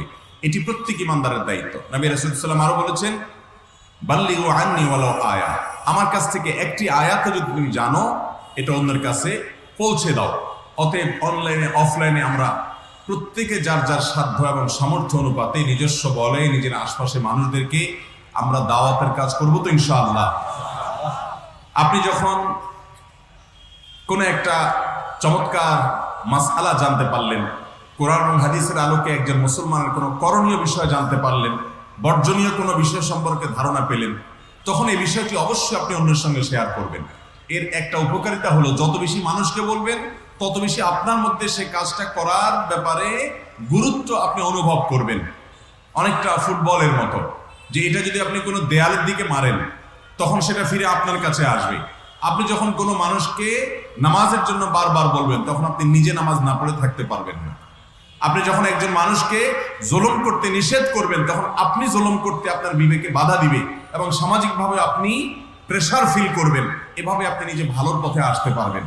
আমাদের মধ্যে অনেককে দেখা যায় যে আমি নামাজ পড়ছি, আমার প্রতিবেশী জীবনে নামাজ পড়ে না, তাকে বিনয়ের সাথে হাসি মুখে সুন্দর করে চমৎকারভাবে বিল হিকমাতি ওয়াল মাউইজাতিল হাসানা, প্রজ্ঞার সাথে চমৎকারভাবে জ্ঞানের সাথে এবং সুন্দর উপদেশ মালা দিয়ে তাকে নামাজের পথে আহ্বান করা আমাদের কর্তব্য। আমরা চিন্তা করি চাচা আপনা যান বাঁচা, আমার নিজেকে এবং নিজের পরিবারকে নিয়ে আমরা চিন্তা করি, বাইরে আমরা অনেকে ভাবতে চাই না। ভাইরা আমার, একজন মুসলমান শুধু নিজেকে নিয়ে ভাবলে তিনি কখনো ভালো মুসলমান হতে পারবেন না। এটা শুধু দ্বীনের প্রচার প্রসারের ক্ষেত্রে না, সব কাজে আপনি সকল কল্যাণ সেটা দুনিয়াবি হোক আর পরকালীন হোক, আপনি নিজের জন্য ভাববেন, পরের জন্য ভাববেন, নিজের আশপাশের লোকদের জন্য ভাববেন। নবী রাসূলুল্লাহ বলেছেন, তোমাদের মধ্যে কেউ ততক্ষণ পর্যন্ত পূর্ণাঙ্গ ইমানদার হতে পারবে না যতক্ষণ পর্যন্ত সে নিজের জন্য যা পছন্দ করে অন্যের জন্য সেটা পছন্দ না করে। এই জন্য আমরা সোশ্যাল মিডিয়াতে, অফলাইনে, বিভিন্ন জায়গায় কোরআন এবং হাদিসের কথা, আল্লাহ এবং তার রাসূল সাল্লাল্লাহু আলাইহি সাল্লামের কথা, সুন্দরের কথা, সৎ কাজের আদেশ এবং অসৎ কাজের বাধা প্রদান প্রত্যেকে যার যার জায়গা থেকে করবো তো ইনশাআল্লাহ। আমরা যদি সকলের সৎ কাজের আদেশ আর অসৎ কাজের বাধা প্রদান করি, তাহলে আমাদের এই সমাজের চেহারা পরিবর্তন হতে বেশি সময় লাগবে না ইনশাআল্লাহ। আপনি নিজে আমল করে কতটুকু করতে পারবেন, কিন্তু আপনি 10 জন মানুষকে যদি নামাজি বানান, এই 10 জন মানুষ যতদিন নামাজ পড়তে থাকবে আপনি দুনিয়া থেকে চলে যাবেন, কিন্তু আপনার পথ দেখানোর কারণে তারা যে নামাজ ধরেছে, এই জন্য আজীবন তাদের অনুরূপ সওয়াব বোনাস হিসাবে আপনার অ্যাকাউন্টে যোগ হতে থাকবে ইনশাআল্লাহ। অতএব আমরা এই সৎ কাজের আদেশ এবং অসৎ কাজের বাধা প্রদান, দাওয়াত ইলাল্লাহর কাজ করবো তো ইনশাআল্লাহ। দাওয়াত ইলাল্লাহ কাজের জন্য আমাদের মধ্যে যে যোগ্যতা থাকতে হবে, আমরা অনেকে মনে করি যে বড় আলেম না হলে বোধহয় এটা করা যায় না। না ভাই, যে কেউ করতে পারে, তবে যথাসম্ভব আমরা চেষ্টা করব মানুষকে বিনয়ের সাথে দাওয়াত দিতে। আল্লাহ তাআলা তার নবী মূসা আলাইহিস সালামকে, হারুনকে বলেছেন, ফাকুল লাহু কওলান লাইয়িনা, তোমরা উভয় ফেরাউনকে গিয়ে যখন দাওয়াত দিবে কোমল এবং বিনম্র কণ্ঠে তাকে দাওয়াত দিবে। ফেরাউনের মতো এরকম একজন অহংকারী দাম্ভিক মানুষের কাছে যে যখন ইসলাম প্রচার করবে, সুন্দরের পথে আহ্বান করবে, তখনও তোমরা বিনয় অবলম্বন করবে, এটি আল্লাহর নির্দেশ। এই জন্য আমাদের নবী সাল্লাল্লাহু আলাইহি ওয়াসাল্লাম সম্পর্কে আল্লাহ বলেছেন, ফাবিমা রাহমাতিন মিনাল্লাহি লিনতা লাহুম, আপনি আল্লাহর অনুগ্রহে কোমল হৃদয়ের হয়েছেন। ওয়ালাউ কুনতা ফাজ্জান গালিযাল কলব, আপনি যদি কঠোর মনের হতেন, লানফাদ্দু মিন হাওলিক, তাহলে গোটা পৃথিবী আপনার পায়ের কাছে এসে পড়তো না, বরং সবাই আপনার পাশ থেকে ছড়ে যেত।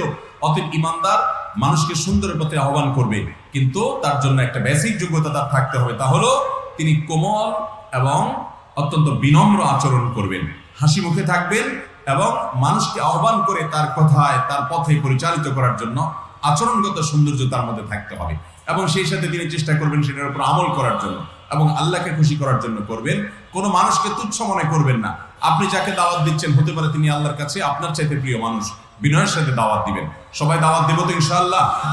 আপনার আশেপাশে কোনো প্রকার হারাম, অন্যায় এবং খারাপ কাজ দেখলে আপনি অবশ্যই সাধ্য অনুযায়ী সেখানে বাধা প্রদান করা, অন্তত হারামটাকে হারাম হিসাবে বলে তাদেরকে বিনয়ের সাথে জানিয়ে দেওয়ার চেষ্টা করবো তো ইনশাআল্লাহ। আমরা শুধু নিজেকে নিয়ে ভাবলে কখনো আল্লাহর প্রিয় পাত্র হতে পারবো না। প্রত্যেককে দাঈ আল্লাহ হতে হবে, প্রত্যেককে আল্লাহর পথে আহ্বানকারী হতে হবে। কত আহ্বানকারী সাধারণ মানুষ, জেনারেল শিক্ষিত আছে, অনেক আলেমকে পিছনে ফেলে তারা এগিয়ে গেছেন, ঠিক না বেঠিক? অতএব আমরা সবাই চেষ্টা করবো তো। আল্লাহ তাআলা আমাদের সবাইকে তৌফিক দান করুন। ঠাকুরগাঁ এই প্রাণ কেন্দ্রে প্রথমবারের মতো আমাদের প্রোগ্রাম, আপনাদের উপস্থিতি, আপনাদের উচ্ছ্বাস, আপনাদের অংশগ্রহণ, বিশেষ করে মা বোনদের অংশগ্রহণ, যেইটুকু জায়গা দেওয়া হয়েছে পরিপূর্ণ হয়ে বাহিরে টয়টম্বল, এমনকি বাহিরে বিভিন্ন জায়গায় তারা অবস্থান নিয়েছেন, কারণ কোনো জায়গা হচ্ছে না, সংকুলন হচ্ছে না। আমি আশা করব কর্তৃপক্ষ পরবর্তীতে সদয় বিবেচনা করবেন এই মানুষগুলো যাতে চমৎকারভাবে, সুন্দরভাবে আরো বড় পরিসরে বসে আলোচনা শুনতে পারেন, সেজন্য তারা অবশ্যই বিবেচনা করবে আমরা অনুরোধ রাখি। এবং সেই সাথে আপনারাও এখান থেকে যা শিখবেন, জানবেন, বুঝবেন, সেটা অন্যদের কাছে ছড়িয়ে দিবেন। চেষ্টা করবো তো ইনশাআল্লাহ। আল্লাহ তাআলা আমাদের সবাইকে তৌফিক দান করুন। আমি আর দীর্ঘায়িত করছি না, কারণ অনেক প্রশ্ন আছে, দেখি যতটুকু প্রশ্ন উত্তর দেওয়া সম্ভব হয়। বিসমিল্লাহির রহমানির রহিম। প্রথম প্রশ্ন, ইচ্ছাকৃতভাবে ঈদের নামাজ মসজিদে পড়ার বিধান কি? ঈদের সালাত মসজিদে নয়, বরং সেটা উন্মুক্ত মাঠে আদায় করা হলো সুন্নাহ। খোলা ময়দানে ঈদের সালাত আদায় করা কি সুন্নাহ। ঈদের সালাত খোলা মাঠে আদায় করার যে একটা আনন্দ আছে, এটার যে একটা তৃপ্তি আছে, আমরা বেশিরভাগ মানুষ কিন্তু সেটা থেকে বঞ্চিত, আমরা সেটা অনুভব করতে পারি না।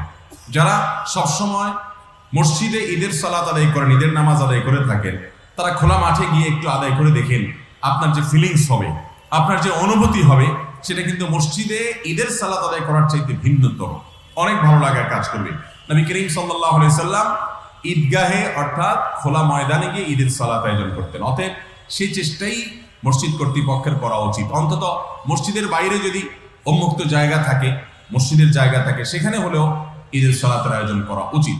তবে ঢাকা শহরে বা চট্টগ্রাম শহরে, এরকম বড় বড় শহরগুলোতে দেখা যায় এত মাঠ থাকে না যেত পরিমাণ মানুষ সেই শহরে বসবাস করে। এরকম যদি হয় তাহলে সেক্ষেত্রে মসজিদে সালাত আদায় করলে, মসজিদে ঈদের নামাজ পড়লেও ঈদের নামাজ আদায় হয়ে যাবে, কোনো অসুবিধা হবে না, যেহেতু বিকল্প ব্যবস্থা নাই। অনেক এলাকায় দেখা যায় রাস্তাঘাট, ব্যস্ততম সড়ক যেগুলো বন্ধ করলে মানুষের প্রচন্ড রকমের ভোগান্তি হতে পারে, সেগুলো বন্ধ করে ঈদের নামাজ আয়োজন করে। এটা অনুচিত কাজ। এটার চাইতে বরং মসজিদে আদায় করাটাই বেটার। হ্যাঁ, যদি এমন হয় একটা রাস্তার, বিশাল বড় রাস্তার এক প্রান্ত যদি আটকে দেওয়া হয় ঈদের দিন, রাস্তাঘাটে পথচারীদের যাতায়াত খুব কম থাকে, কোনো অসুবিধা হবে না, আরেকটা রাস্তা খোলা আছে সেটা দিয়ে মানুষ যেতে পারবে, তাহলে সেক্ষেত্রে এটি হতে পারে। কিন্তু যথাসম্ভব রাস্তাঘাট বন্ধ করে নামাজ পড়া অনুচিত। নবী করিম সাল্লাল্লাহু আলাইহি ওয়াসাল্লাম বলেছেন, ইয়াকুমুল জুলুস আলাত তারিক, তোমরা কখনো রাস্তায় বসবে না। ভাইরা আমার, আজ পৃথিবীর মানুষ অনেক সভ্যতার কথা বলে। 1450 বছর আগে মক্কা মদিনার পরিবেশ কি ছিল চিন্তা করেন। কয়েকশো বা কয়েক হাজার মানুষের বসবাস ছিল, সেখানে রাস্তার মধ্যে বসলেও কোনো জ্যাম তৈরি হতো না। অথচ আপনার আমার প্রাণের নবী সাল্লাল্লাহু আলাইহি ওয়াসাল্লাম আমাদেরকে সেই সভ্যতা, সেই ভদ্রতা শিখিয়েছেন যে তখনই বলে গেছেন রাস্তা দখল করবে না, ফুটপাত দখল করবে না। আজ আমরা লক্ষ লক্ষ মানুষের বসতি, এক একটা শহর কোটি কোটি মানুষের বসতি, সেরকম জায়গায় রাস্তা দখল করার কি পরিণতি, ভোগান্তি আমরা বুঝতে পারছি। অথচ তিনি নির্দেশনা দিয়ে গেছেন সেই 1450 বছর আগে। অতএব রাস্তা দখল করা এটা কোনো ভালো মুসলমানের কাজ হতে পারে কোনো কাজেই। অতএব যথাসম্ভব মসজিদের বাইরে কোনো আঙ্গিনায় থাকলে সেখানে ঈদের নামাজ পড়বেন, এমনকি শহরের বড় বড় মাঠ থাকলে সেখানে ঈদের জামাতের আয়োজন করবেন, প্রয়োজনে শহর থেকে বেরিয়ে গিয়ে সেখানে ঈদের সালাতের আয়োজন করবেন। কোনো বিকল্প মাঠ নাই, বা যে মাঠ আছে মানুষ তার চাইতে অনেক বেশি, তাহলে মসজিদেও সালাত আদায় করলে কোনো গুনাহ হবে না, সালাত হয়ে যাবে ইনশাআল্লাহ। তবে অবশ্যই উত্তম ঈদের সালাত মাঠে আদায় করা। এরপরে প্রশ্ন হলো, একজন জানাল পড়ুয়া ছাত্র আমি, ওলামা একরামের কাছ থেকে দিন শিক্ষার সময় নাই, এখন আমি কিভাবে দিনের পরিপূর্ণ জ্ঞান অর্জন করতে পারবো? আলহামদুলিল্লাহ, অনলাইনে আজকাল পৃথিবীর অন্য সকল জ্ঞান অর্জন করা যায়, যেরকম দিন সম্পর্কে দিনী শিক্ষাও অর্জন করা যায়, জ্ঞান অর্জন করা যায় অনলাইনে। কিন্তু মনে রাখতে হবে, দিন এটি সোহবত এবং সান্নিধ্যের মাধ্যমে পরিপূর্ণতা অর্জন হবে। যদি আপনি শুধুমাত্র অনলাইন প্ল্যাটফর্ম থেকে বিভিন্ন কোর্স করে, বই পুস্তক পড়েই শুধুমাত্র দিনী জ্ঞান অর্জন করতে চান, তাহলে দিনী জ্ঞানের পূর্ণতা আপনি কখনোই পাবেন না। অবশ্যই পূর্ণতার জন্য কোনো বিদগ্ধ আলেম, আমলদার আলেম, মুত্তাকি, পরহেজগার মানুষের সান্নিধ্যে আপনাকে থেকে দিন শেখার চেষ্টা করতে হবে। দেখুন, আল্লাহ তাআলা কিন্তু আসমান থেকে শুধুমাত্র আসমানে কিতাব পাঠিয়ে দেন নাই। কাফেররা কিন্তু বলেছিল, লাউলা নুজিলাল কুরআনু জুমলাতান ওয়াহিদা, কোরআন কেন একসঙ্গে নাজিল হয় না, কেন ফেরেশতা এসে কাবার ছাদে বা কোথাও কোরআন রেখে যায় না? আল্লাহ রাব্বুল আলামিন কিন্তু যুগে যুগে আসমানি গ্রন্থ পাঠানোর পাশাপাশি রাসূলও পাঠিয়েছেন। এর মানে হলো, শুধুমাত্র গ্রন্থ পাঠ করে করে আপনি জ্ঞান অর্জন করতে পারেন, কিন্তু ইসলামের সঠিক ধারণা পেতে হলে অবশ্যই আপনাকে সান্নিধ্য এবং সোহবতের দ্বারা সমৃদ্ধ হতে হবে। এই জন্য আপনি অনলাইনে শিখেন, কিন্তু কোনো না কোনো আলেমের সাথে আপনার যোগাযোগ থাকুক, কানেকশন থাকুক, তার সাথে আপনি অনলাইনে হলেও তার সান্নিধ্য নেওয়ার চেষ্টা করুন, এবং অফলাইনে কিছুটা হলেও তার সান্নিধ্য এটা নেওয়ার চেষ্টা করুন। শুধুমাত্র অনলাইন নির্ভর জ্ঞান অর্জন এটা ইসলামী জ্ঞানকে পূর্ণতা দিতে পারে না। আপনি হয়তো 70%, 80% কাজ অনলাইনে সেরে ফেলতে পারেন, কিন্তু 20-30% কাজ হলেও আপনাকে অফলাইনে অথবা ওলামাদের সাথে সরাসরি যোগাযোগের মাধ্যমে, অন্তত নেককার মানুষদের সাথে যোগাযোগের মাধ্যমে দিন শেখার চেষ্টা করা উচিত। কারণ এটা সোহবত ছাড়া, সান্নিধ্য ছাড়া কখনো পুরোপুরি আসে না। রাসূল আকরাম সাল্লাল্লাহু আলাইহি ওয়াসাল্লাম থেকে সাহাবায়ে কেরাম দিন শিখেছেন তার সোহবত থেকে, সান্নিধ্য থেকে। সাহাবাদের থেকে তাবেঈরা শিখেছেন, তাবেঈ থেকে তাবেঈরা শিখেছেন। এই চেইনটা কিয়ামত পর্যন্ত অব্যাহত থাকবে। এই চেইন মেইনটেইন করে দিন শেখাটা সবচেয়ে নিরাপদ এবং সেফ। অবশ্যই অনলাইনের সুবিধা আমরা নিতে পারি, কিন্তু সেটাকেই যথেষ্ট মনে না করি। এরপরে প্রশ্ন হলো, সুদের টাকা মসজিদ মাদ্রাসায় দান করতে পারবে কিনা? যদি কর্তৃপক্ষ জানতে পারে তাহলে সুদের টাকা দান হিসাবে গ্রহণ করতে পারবে কিনা? সুদের টাকা কিংবা যে টাকা হারাম, যার টাকা আপনি অন্যায়ভাবে আত্মসাৎ করেছেন, তাকে এখন আর ফেরত দেওয়ার সুযোগ নেই। তার অ্যাড্রেস আপনি জানেন না, কোনোভাবে তাকে ট্রেস আপনি করতে পারেন না, তাহলে এই টাকা ওয়াজিবুত তাসাদ্দুক, এটা অবশ্যই সাদাকা করে দিতে হবে, আপনি নিজে ভোগ করতে পারবেন না। এখন কথা হলো, সেই ওয়াজিবুত তাসাদ্দুক বা সাদাকা করে দেওয়ার খাতটা কি? তো এই ক্ষেত্রে ওলামাদের দুটি মত আছে। অনেক ওলামা ইকরাম বলেছেন এটার একমাত্র খাত হলো অভাবী এবং গরিব মানুষকে, ফকির মিসকিন যারা যাকাতের হকদার, এরকম মানুষকে দান করতে হবে, অন্য কোনো খাতে নয়, এমনকি মসজিদ মাদ্রাসার উন্নয়নমূলক কোনো কাজেও নয়। আর এর বিপরীতে অনেক ওলামায়ে কেরাম এটিকে ব্যাপকভাবে যেই কোনো দানের খাতে দান করার ব্যাপারে পারমিশন দিয়েছেন। তো এক্ষেত্রে আমরা সবচেয়ে নিরাপদ মত মনে করি আপনি মসজিদ মাদ্রাসার উন্নয়নমূলক কাজে না দিয়ে গরিব দুঃখীদেরকে, অভাবে মানুষের অভাব অনটন দূরের কাজে এই টাকা খরচ করলে সেটা সবচেয়ে সেফ। অতএব সুদের টাকা যেটা আপনি হয়তো গ্রহণ করে ফেলেছেন, আপনি বুঝেন নাই বা গ্রহণ করা ছাড়া উপায়ও ছিল না, এখন যার কাছ থেকে এটি সুদ হিসাবে নিয়েছেন তাকে ব্যাক করার সুযোগ নেই, আপনি অবশ্যই গরিব দুঃখী মানুষকে দান করতে পারেন। সেই সাথে অনেক আমাদের মধ্যে মসজিদ মাদ্রাসাও দান করতে পারেন। আর মসজিদ মাদ্রাসা দান না করে গরিব দুঃখীকে দান করাটাই উত্তম। কর্তৃপক্ষ যদি জানতে পারেন এটি হারাম টাকা, তাহলে সেক্ষেত্রে তারা সেটি গ্রহণ না করার অধিকার, ইখতিয়ার তাদের আছে যে আমরা আমাদের এখানে শুধুমাত্র পিওর হালাল টাকা গ্রহণ করব। তবে যিনি দান করবেন তিনি নিজে সওয়াবের উদ্দেশ্যে দান করবেন না, এটার যিনি মালিক যেহেতু তাকে পাওয়া যাচ্ছে না, তার অ্যাকাউন্টে যেন সওয়াব হয়, অর্থাৎ নিজে সওয়াবের উদ্দেশ্যে দান করবে না। এরপরে প্রশ্ন হলো, ফরজ গোসল করার পর নামাজের জন্য কি ওযু করতে হবে? ওযু করলে কি পানি অপচয়ের গুনাহ হবে? আমাদের অনেক ভাই আছে ফরজ গোসলের পর আবার আলাদা করে ওযু করেন, আছে না নাই? ফরজ গোসল করার পর আলাদা করে আর ওযু করার দরকার নাই যদি গোসলটা আপনি সুন্নাহসম্মত উপায়ে করে থাকেন। সুন্নাহসম্মত ফরজ গোসলের নিয়ম কি? নিয়ম হলো, প্রথম কাজ, শরীরে বা কাপড়ে কোনো জায়গায় নাপাক লেগে থাকলে জাস্ট আলতো করে ওই জায়গাটাতে পানি ঢেলে ধুয়ে পরিষ্কার করে ফেলা, নাপাকটা চলে গেছে, বাস প্রথম কাজ শেষ। দ্বিতীয় কাজ হলো, দুই হাতের কবজি ধুয়ে 3 বার কুলি, নাকে পানি গড়গড়া সহকারে ভালো করে করে, এরপরে 3 বার মুখ ধৌত করে কোনই পর্যন্ত 3 বার হাত ধুয়ে মাথা মাসাই করে ওযু যা যা করেন এই পর্যন্ত ওযুর কাজ শেষ করে এরপর আপনি গোসল শুরু করবেন। মাথার উপরে কাঁধে আপনি পানি একটু ঢেলে অথবা পুকুরে নেমে আপনি গোসল করে উঠার সময় 2 পায়ের গোড়ালি পর্যন্ত ধুয়ে আপনি চলে আসছেন, তাহলে ওযু প্লাস গোসল একসাথে হয়ে গেছে। এখন যদি আপনি গোসল করে আবার ওযু করেন তাহলে এটা অপ্রয়োজনীয় ওযু, এটা অনুচিত। এই ওযু, কারণ আপনি যে ওযু ইতিমধ্যে করেছেন ওই ওযুটা এখন একবার ইউজ করেন নাই, ওই ওযুটা এখন একবারও ব্যবহার হয় নাই, আবার আপনি আরেকটা ওযু করছেন পাশাপাশি, এটা অপ্রয়োজনীয়, অতএব এটি করবেন না। তাহলে সুন্নাহসম্মত গোসল করলে সেখানে গোসলের পাশাপাশি ওযুও হয়ে যায়। হ্যাঁ, কেউ গোসল করতে করতে পেশাব এসেছে, তিনি পেশাব করেছেন, অথবা গোসল করতে করতে কারো বায়ু নির্গত হয়েছে, ওযু ভেঙে গেছে, তাহলে তো ভিন্ন কথা, তিনি নতুন করে অবশ্যই ওযু করবেন। অতএব সুন্নাহসম্মত উপায়ে আপনি হাত ধুয়ে কুলি করে নাকে পানি দিয়ে মুখ ধুয়ে 2 হাতের কনুই পর্যন্ত ধুয়ে মাথা মাসে করে এরপর আপনি গোসল শুরু করেছেন, তাহলে এই ওযুর পর যে গোসল হবে তারপরে আলাদা আর কোনো ওযু করার দরকার নাই। আমার বয়স 19 বছর, আমার এখনো বিয়ে হয়নি, মানুষ আমাকে অনেক কটু কথা শোনায় এবং আমার পরিবারের অনেকে আমাকে বুড়ি বলে। বিয়ের ক্ষেত্রে আমি দিনদারিতাকে প্রাধান্য দিচ্ছি, আমার পরিবার টাকাকে প্রাধান্য দিচ্ছেন। আমি রাজি না হওয়া সত্ত্বেও আমাকে জোর করে চাপিয়ে দিতে চাইছেন। ভাইরা আমাদের সমাজে কিছু অনাচার আছে, কিছু বর্বরতা আছে, কিছু অসভ্যতা আছে, কিছু নিকৃষ্ট কর্ম আছে। এর মধ্যে একটা কাজ হলো এটা, কোনো মেয়ের বিয়ে হচ্ছে না, এটা কি মেয়েটার নিজের হাতে?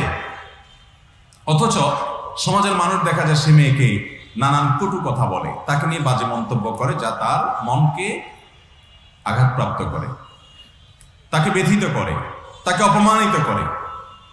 আমাদের সমাজে অনেক মানুষ ভালো হতে পারে না শুধুমাত্র আমাদের এই সমস্ত ছোট লোকি টাইপ কথাবার্তা এবং আচরণের কারণে।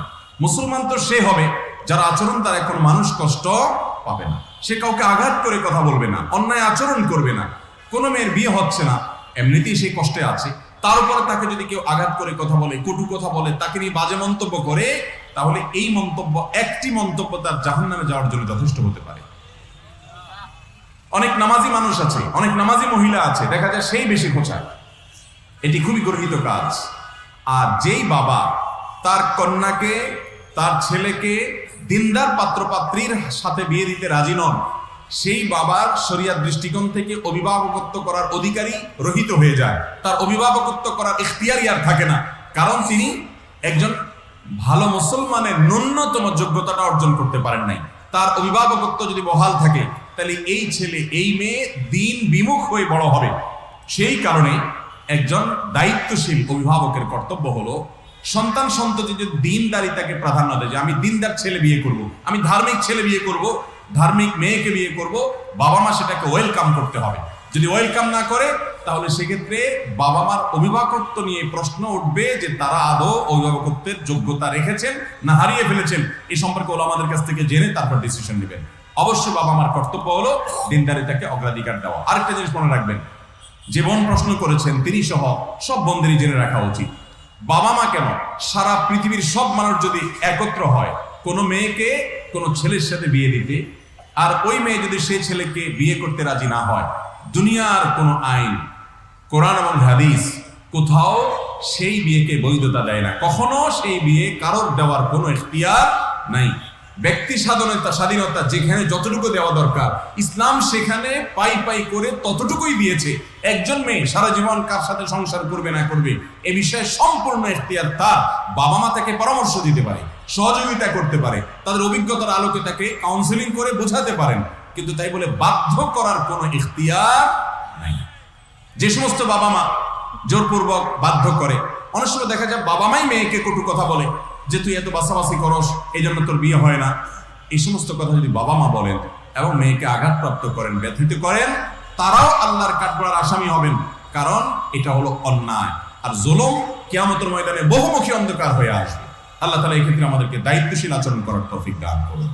আমাদের সমাজে দেখবেন অনেক মেয়ে তালাকপ্রাপ্ত হয়ে আসলে এলাকার মানুষ ফিসফিস শুরু করে দেয়, আছে না নাই?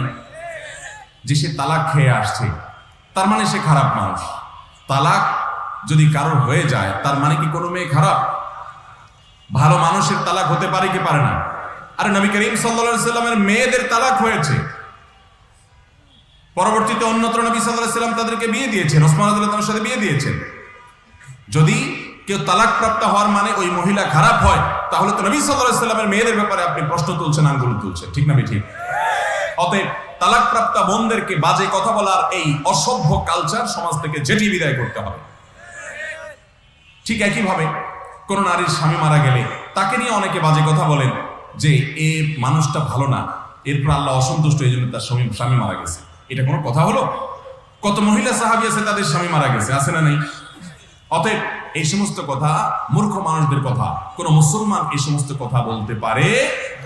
কোন নারী তার তালাক হয়ে যাওয়ার পরে, স্বামী মারা যাওয়ার পর তিনি যদি অন্যত্র বিয়ের উদ্যোগ নেন, তাহলে অনেক সময় দেখবেন সমাজের মানুষ ফিস করে, আছে না নাই, যে মহিলাটা ভালো মানুষ না। একজন বৃদ্ধ মানুষ, তার স্ত্রী মারা গেছে, বৃদ্ধ বয়সে তার জীবন সঙ্গিনীর প্রয়োজন হতে পারে, সেই বয়সে কথা বলার জন্য একটা লোকের দরকার হয়, তিনি যদি অন্যত্র বিয়ে করেন, দূরের মানুষের কথা তো বটেই, এমনকি নিজের ছেলেমেয়েরা পর্যন্ত তাকে খারাপ মনে করে, ঠিক না ঠিক? এগুলো হলো আমাদের সমাজের অনাচার, কুসংস্কার। এগুলো দূর করার জন্য আমাদের সবাইকে সজাগ হতে হবে। যারা এগুলোর বিরুদ্ধে আজে বাজে কথা বলে তাদেরকে বলতে হবে আল্লাহকে ভয় করো। সে কোনো অন্যায় করে নেই, সে বৈধ কাজ করেছে, তার অধিকার সে বাস্তবায়ন করেছে। এবং এগুলোকে যত সহজ করবে বিবাহ শাদীকে, তত সমাজ থেকে ব্যভিচার দূর হবে, অনাচার দূর হবে। না হলে মানুষ বিবাহ থেকে দূরে সরে ভেতরে ভেতরে অনাচারে জড়িয়ে পড়বে, জেনা ব্যভিচারে জড়িয়ে পড়বে, যা অহরহ হচ্ছে। আল্লাহ তাআলা আমাদেরকে বুঝার তৌফিক দান করুন।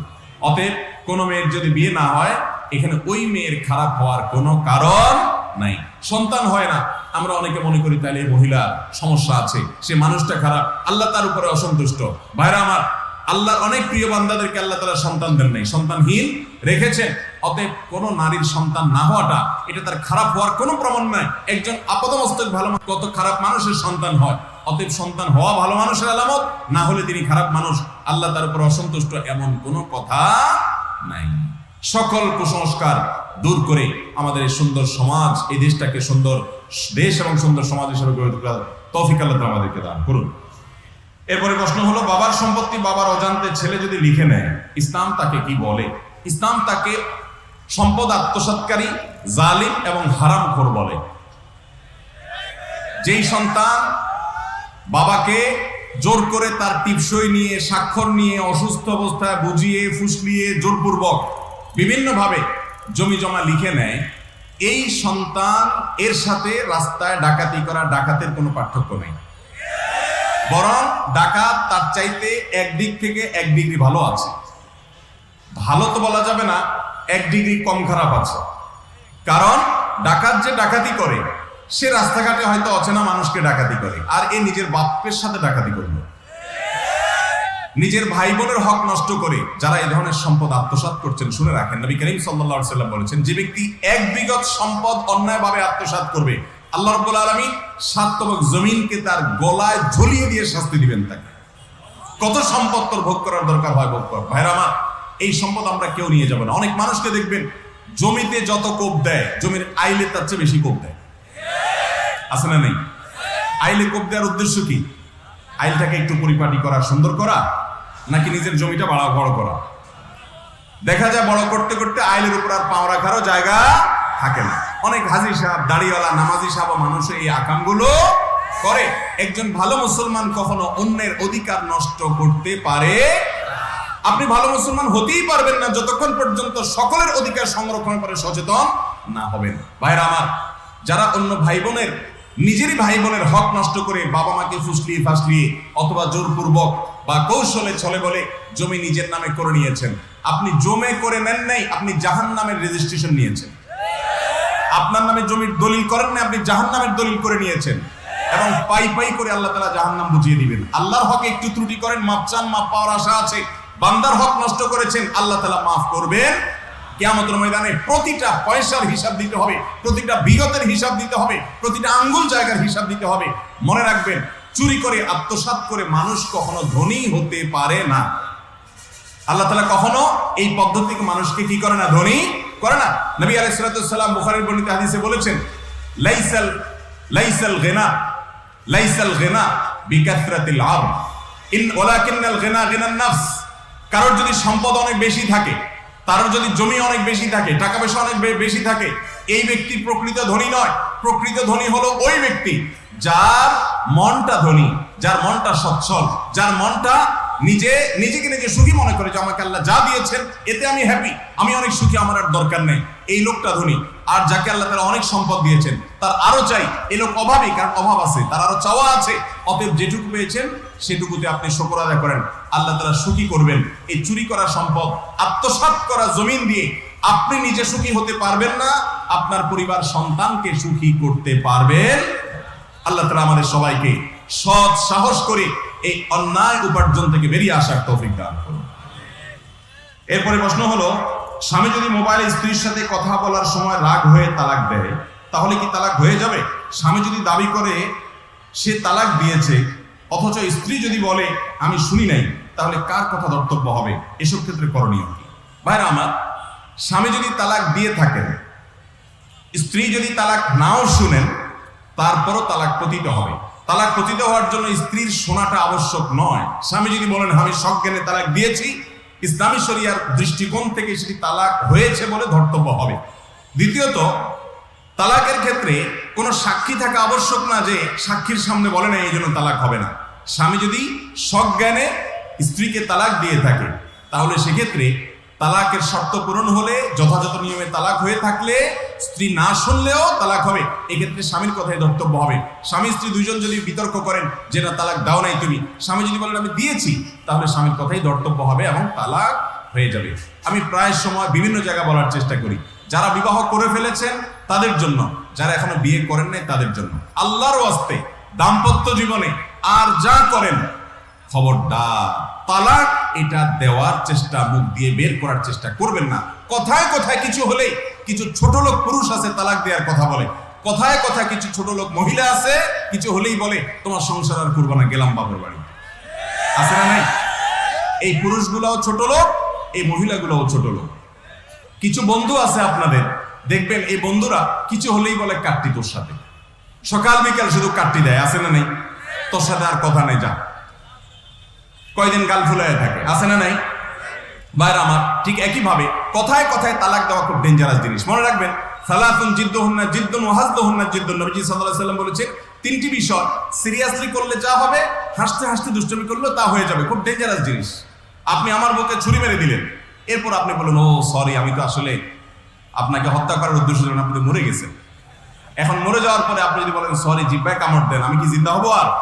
তালাক হলো এরকম একটা জিনিস। আল্লাহর ওয়াস্তে এটা করবেন না। স্ত্রীর সাথে কোনো কারণে বনিবনা হচ্ছে না, গন্ডগোল ফাসাদ হচ্ছে, এমন কিছু কাম ঘটাইছে, স্ত্রী আপনার চান্দি পুরা গরম হয়ে গেছে, পারলে একটা ধাক্কা দিয়ে দেন, পারলে একটা চিমটি দিয়ে দেন, পারলে একটা ধমক দিয়ে দেন। আপনি যদি অন্যায় করেন আপনার বিচার পরে করা যাবে, কিন্তু তালাক দিবেন না খবরদার। এটা হুটহাট করে দেওয়ার জিনিস না, সুচিন্তিত ভাবে বুঝে পরামর্শ করে আইনবিদদের সাথে, ওলামাদের সাথে, মুফতিদের সাথে, মুরব্বীদের সাথে ডিসকাস করে তারভাবে ডিসিশন নেবেন। হুটহাট করে তালাক দিবেন, এরপরে সে কান্নাকাটি করবেন। তালাক যদি তৃতীয় দফায় হয়ে যায়, সারা পৃথিবীর সমস্ত আলেম একসাথে হয়েও ওই তালাককে ফেরাতে পারবে, খুব ভয়াবহ বিষয়। এই জন্য আল্লাহর রাস্তে বইয়ের সাথে আর যা হোক কথায় কথায় তালাকের কথা বলবেন। এরপরে প্রশ্ন হলো, বাবা মারা যাওয়ার আগে যদি মেয়ে মারা যায়, সেক্ষেত্রে সে মেয়ের ওয়ারিসটা কি নানা সম্পত্তি পাবে? আপনার মা, তার বাবা অর্থাৎ আপনার নানা, তিনি মারা যাওয়ার আগে তার জীবদ্দশাতেই যদি আপনার মা মারা যান, তাহলে আপনার নানার সম্পদে আপনারা নাতিরা ভাগ পাবেন না। কেন ভাগ পাবেন না? কারণ আপনি সরাসরি নানার ওয়ারিস না, আপনি নানার ওয়ারিস হন আপনার মায়ের মাধ্যমে। আপনার মা তার বাবার সন্তান হিসাবে ওয়ারিস হবেন, তারপরে আপনারা তার সন্তান হিসেবে ওয়ারিস হবেন, অর্থাৎ ভাইয়া হলো আপনার মা। তো আপনার মা তার বাবার সম্পত্তির মালিক হবে তখন যখন আপনার বাবা মারা যান। কারণ জীবদ্দশায় তার সন্তানরা তার সম্পদের কি হয় না, মালিক হয় না। যেহেতু আপনার নানা এখনো জীবিত, তার মানে তার সম্পদ এখনো ভাগ করার সময় হয় নাই। মানুষ যতক্ষণ জীবিত থাকে তখন তার সম্পদের পূর্ণ মালিকানা ইসলামী শরীয়তে তার থাকে, সন্তানদের থাকে না। অতএব আপনার মা এখনো মালিকই হয় নাই, তার আগে আপনার মা দুনিয়া থেকে চলে গেছে। তাহলে এখন আর আপনার নানার সম্পদে আপনারা মালিক হওয়ার সুযোগ থাকলো না। হ্যাঁ, আপনার নানা মারা গেছেন, আপনার মা বেঁচে আছেন, তাহলে সেক্ষেত্রে একদিনে যদি বেঁচে থাকেন আপনার নানা মারা যাওয়ার পর, তাহলে বাই ডিফল্ট আপনার নানার সম্পদ আপনার মা পাবে এবং আপনার মায়ের সম্পদ সন্তান হিসেবে আপনারা পাবেন। কথাটা কি বুঝাইতে পারছি? অতএব নানার জীবদ্দশায় মা মারা গেলে নানার সম্পদে আর নাতিরা ভাগ পাবে না। এরপরে প্রশ্ন হলো, স্বামী যদি শারীরিকভাবে অক্ষম হয়, স্ত্রীর হুকুম কি? মা বাবা যদি জোর করে সংসার করার জন্য বলে, তবে মা বাবা কি গুনাহগার হবে? অবশ্যই এক্ষেত্রে মা বাবা গুনাহগার হবে যদি তার মেয়েকে এরকম অসুস্থ ব্যক্তির ঘর করতে বাধ্য করে এবং এর ফলে মেয়ে গুনাহে লিপ্ত হওয়ার আশঙ্কা তৈরি হয়। মনে রাখবেন, বিবাহের অন্যতম উদ্দেশ্য হলো চরিত্র সংরক্ষণ, চরিত্রের হেফাজত, সম্ভ্রমের হেফাজত। মানব সভ্যতা পৃথিবীতে টিকে থাকবে এই প্রক্রিয়ায়, এটি আল্লাহ তাআলার সুন্নাহ। বিবাহকে পৃথিবীর যে সমাজগুলো উঠিয়ে দিয়েছে, তারা মিউচুয়াল আন্ডারস্ট্যান্ডিং এর মাধ্যমে যে কারোর সাথে যৌন সম্পর্ক এবং শারীরিক সম্পর্ক করাটাকে বৈধতা দিয়েছে, সেই সমস্ত দেশে মানব সভ্যতা হুমকির মধ্যে পড়েছে। আপনি চায়নায় চলে যান, তাদের দেশে মানুষের জন্মের হার এই পরিমাণ কমেছে, এখন প্রণোদনা দিয়ে গভর্নমেন্ট জন্মের হার আর ফেরত আনতে পারছে না। আপনি পশ্চিমা দুনিয়াতে চলে যান, সন্তান জন্ম হওয়ার পর গভর্নমেন্ট নানা রকম প্রণোদনা দিচ্ছে, উৎসাহ দিচ্ছে, কিন্তু আর হচ্ছে না। কারণ তথাকথিত বিবাহ বহির্ভূত সম্পর্ক যখন হয়, তখন শুধুমাত্র শারীরিক ভোগের ব্যাপারটাই মৌলিক থাকে, আর সন্তানের বিষয়টা গৌণ থাকে, আর কখনো মানুষকে ওই কালচারে ফিরিয়ে আনা যায় না। এই জন্য বিবাহের কোনো বিকল্প নাই মানব সভ্যতাকে পৃথিবীতে টিকিয়ে রাখার জন্য। এই জন্য খেয়াল রাখবেন, যে বৈবাহিক সম্পর্ক নষ্ট হয় এমন কাজ করলে ইসলামী শরীয়তের দণ্ডবিধিতে সবচেয়ে কঠোর শাস্তির ব্যবস্থা রাখা হয়েছে। বিচারিকভাবে সেটি কার্যকর হবে যে সেটি নিজের হাতে তুলে নিতে পারবে না।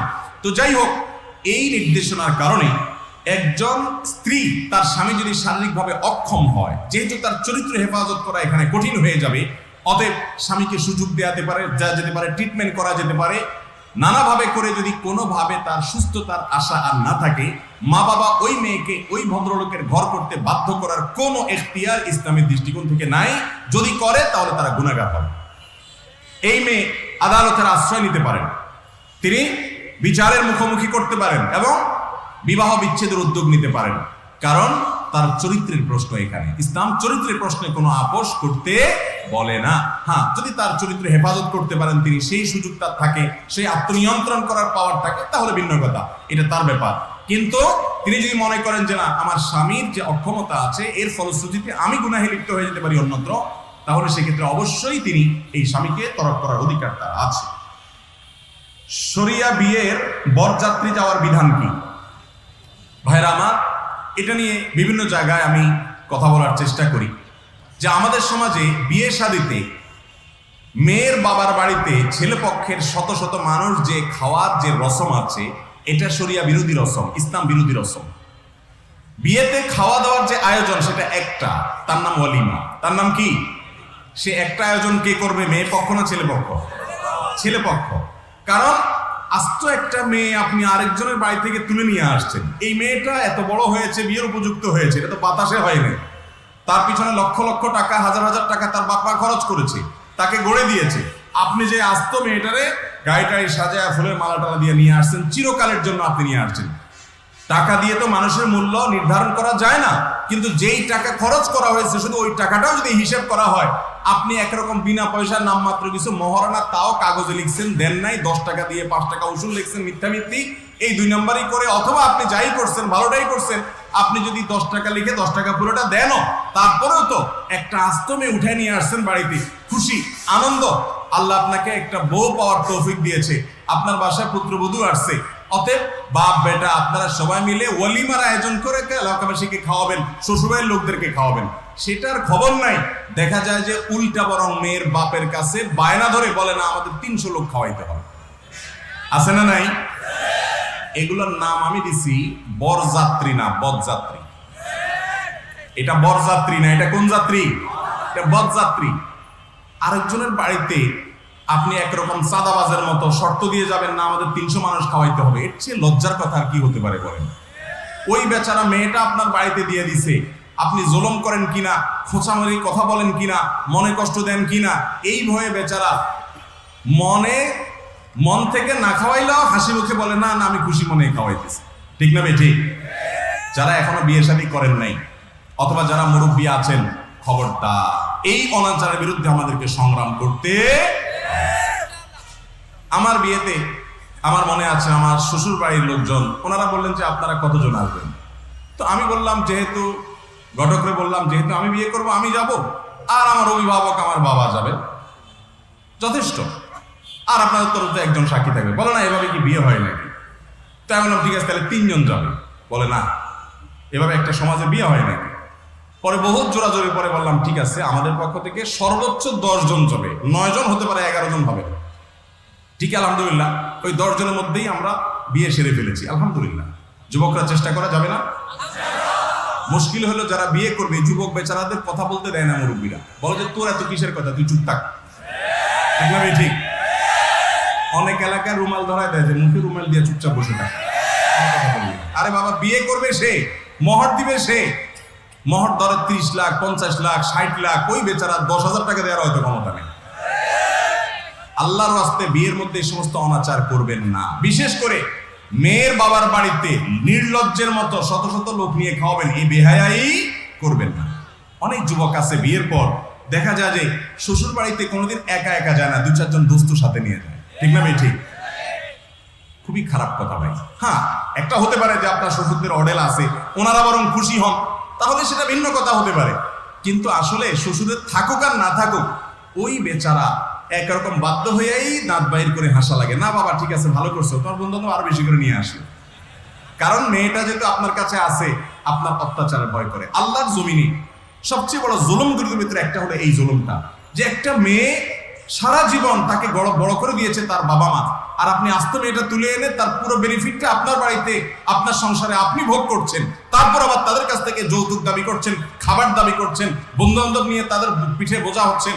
এর চাইতে অসভ্যতা এবং অযৌক্তিকতা আরেকটা হতে পারে না। যুবকরা আমরা জাগবো তো ইনশাআল্লাহ। যৌতুকের অভিশাপকে এই সমাজ থেকে আমরা জেটিয়ে বিদায় করবো ইনশাআল্লাহ। আল্লাহ তাআলা আমাকে যা দিয়েছে তাতে যথেষ্ট। স্বামী স্ত্রী হ্যাপি, অল্প কামাই করতেছি, আমি সুখী, আমার মানুষের মতো কোটিপতি হওয়ার, লাখপতি হওয়ার দরকার নেই। অতএব শ্বশুরবাড়ির টাকার দিকে নজর দিবেন। অনেকে বলে হুজুর আমি তো যৌতুক নিতে চাই না, একটু হাওলাত নিতে চাই। তো হাওলাত নেওয়ার জন্য তোমার জায়গার তল পড়ছে, ওই বেটার ওখানে হাওলাত কেন নিতে গেছো? ওইটা হাওলাত না, ওইটাও চাঁদাবাজি। বেচারা বাধ্য হয়ে হাওলাত দেয়। অতএব এই সমস্ত কর্মকাণ্ড থেকে আমরা বেরিয়ে আসার চেষ্টা করব। এরপরে প্রশ্ন হলো, হারাম ইনকামকারীর নিকট কোনো কিছু ভাড়া দেওয়া বা বিক্রি করা যাবে কিনা?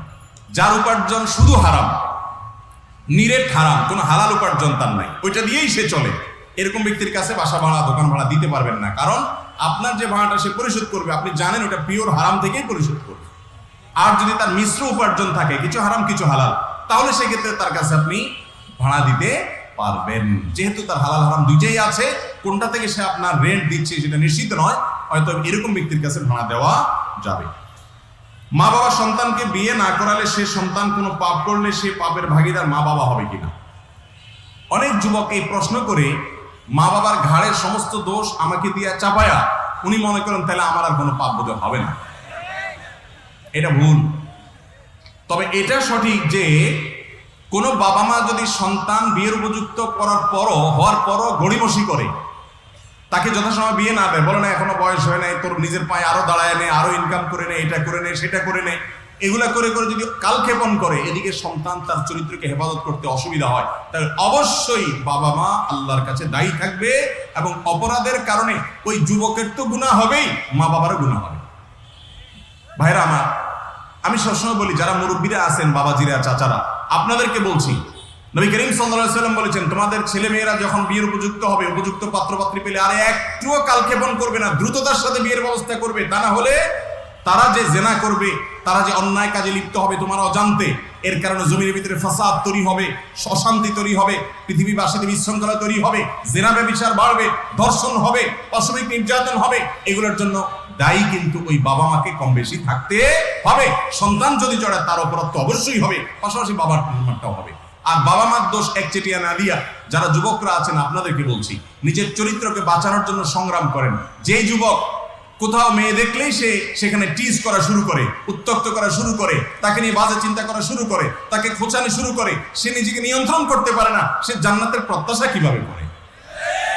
এতটুকু অপরাধ থেকে বাঁচার জন্য আত্মসংগ্রাম যদি করতে না পারেন, আত্মনিয়ন্ত্রণ যদি করতে না পারেন, আত্মশাসন যদি করতে না পারেন, আপনি জান্নাতের প্রত্যাশা কিভাবে করেন? জান্নাতি যুবক তো সে যে ব্যক্তি হারাম থেকে বাঁচার জন্য নিজের সঙ্গে নিজে যুদ্ধ করবে, লড়াই করবে, চোখকে হেফাজত করবে, হারাম জায়গাগুলো থেকে সরে আসবে, আল্লাহর কাছে তওবা করবে। এই চেষ্টার পাশাপাশি উপায় উপার্জন করেন, টাকা পয়সা কামাই রোজগার করেন, দেখবেন বাবা মাকে বলা লাগবে না, টাকা পয়সা কামাই করলে তারা এমনি বিয়ে দিবে। অতএব যুবকরাও তাদের চেষ্টা করেন, আর মুরব্বীরাও তাদের জায়গা থেকে ছেলে মেয়েকে বিয়ে দেন। মেয়ের বাবারা অতিরিক্ত মহর ধরে ছেলেগুলোর বিয়ে কঠিন করে দিয়েন না, জেনাকে সহজ করে দিবেন না।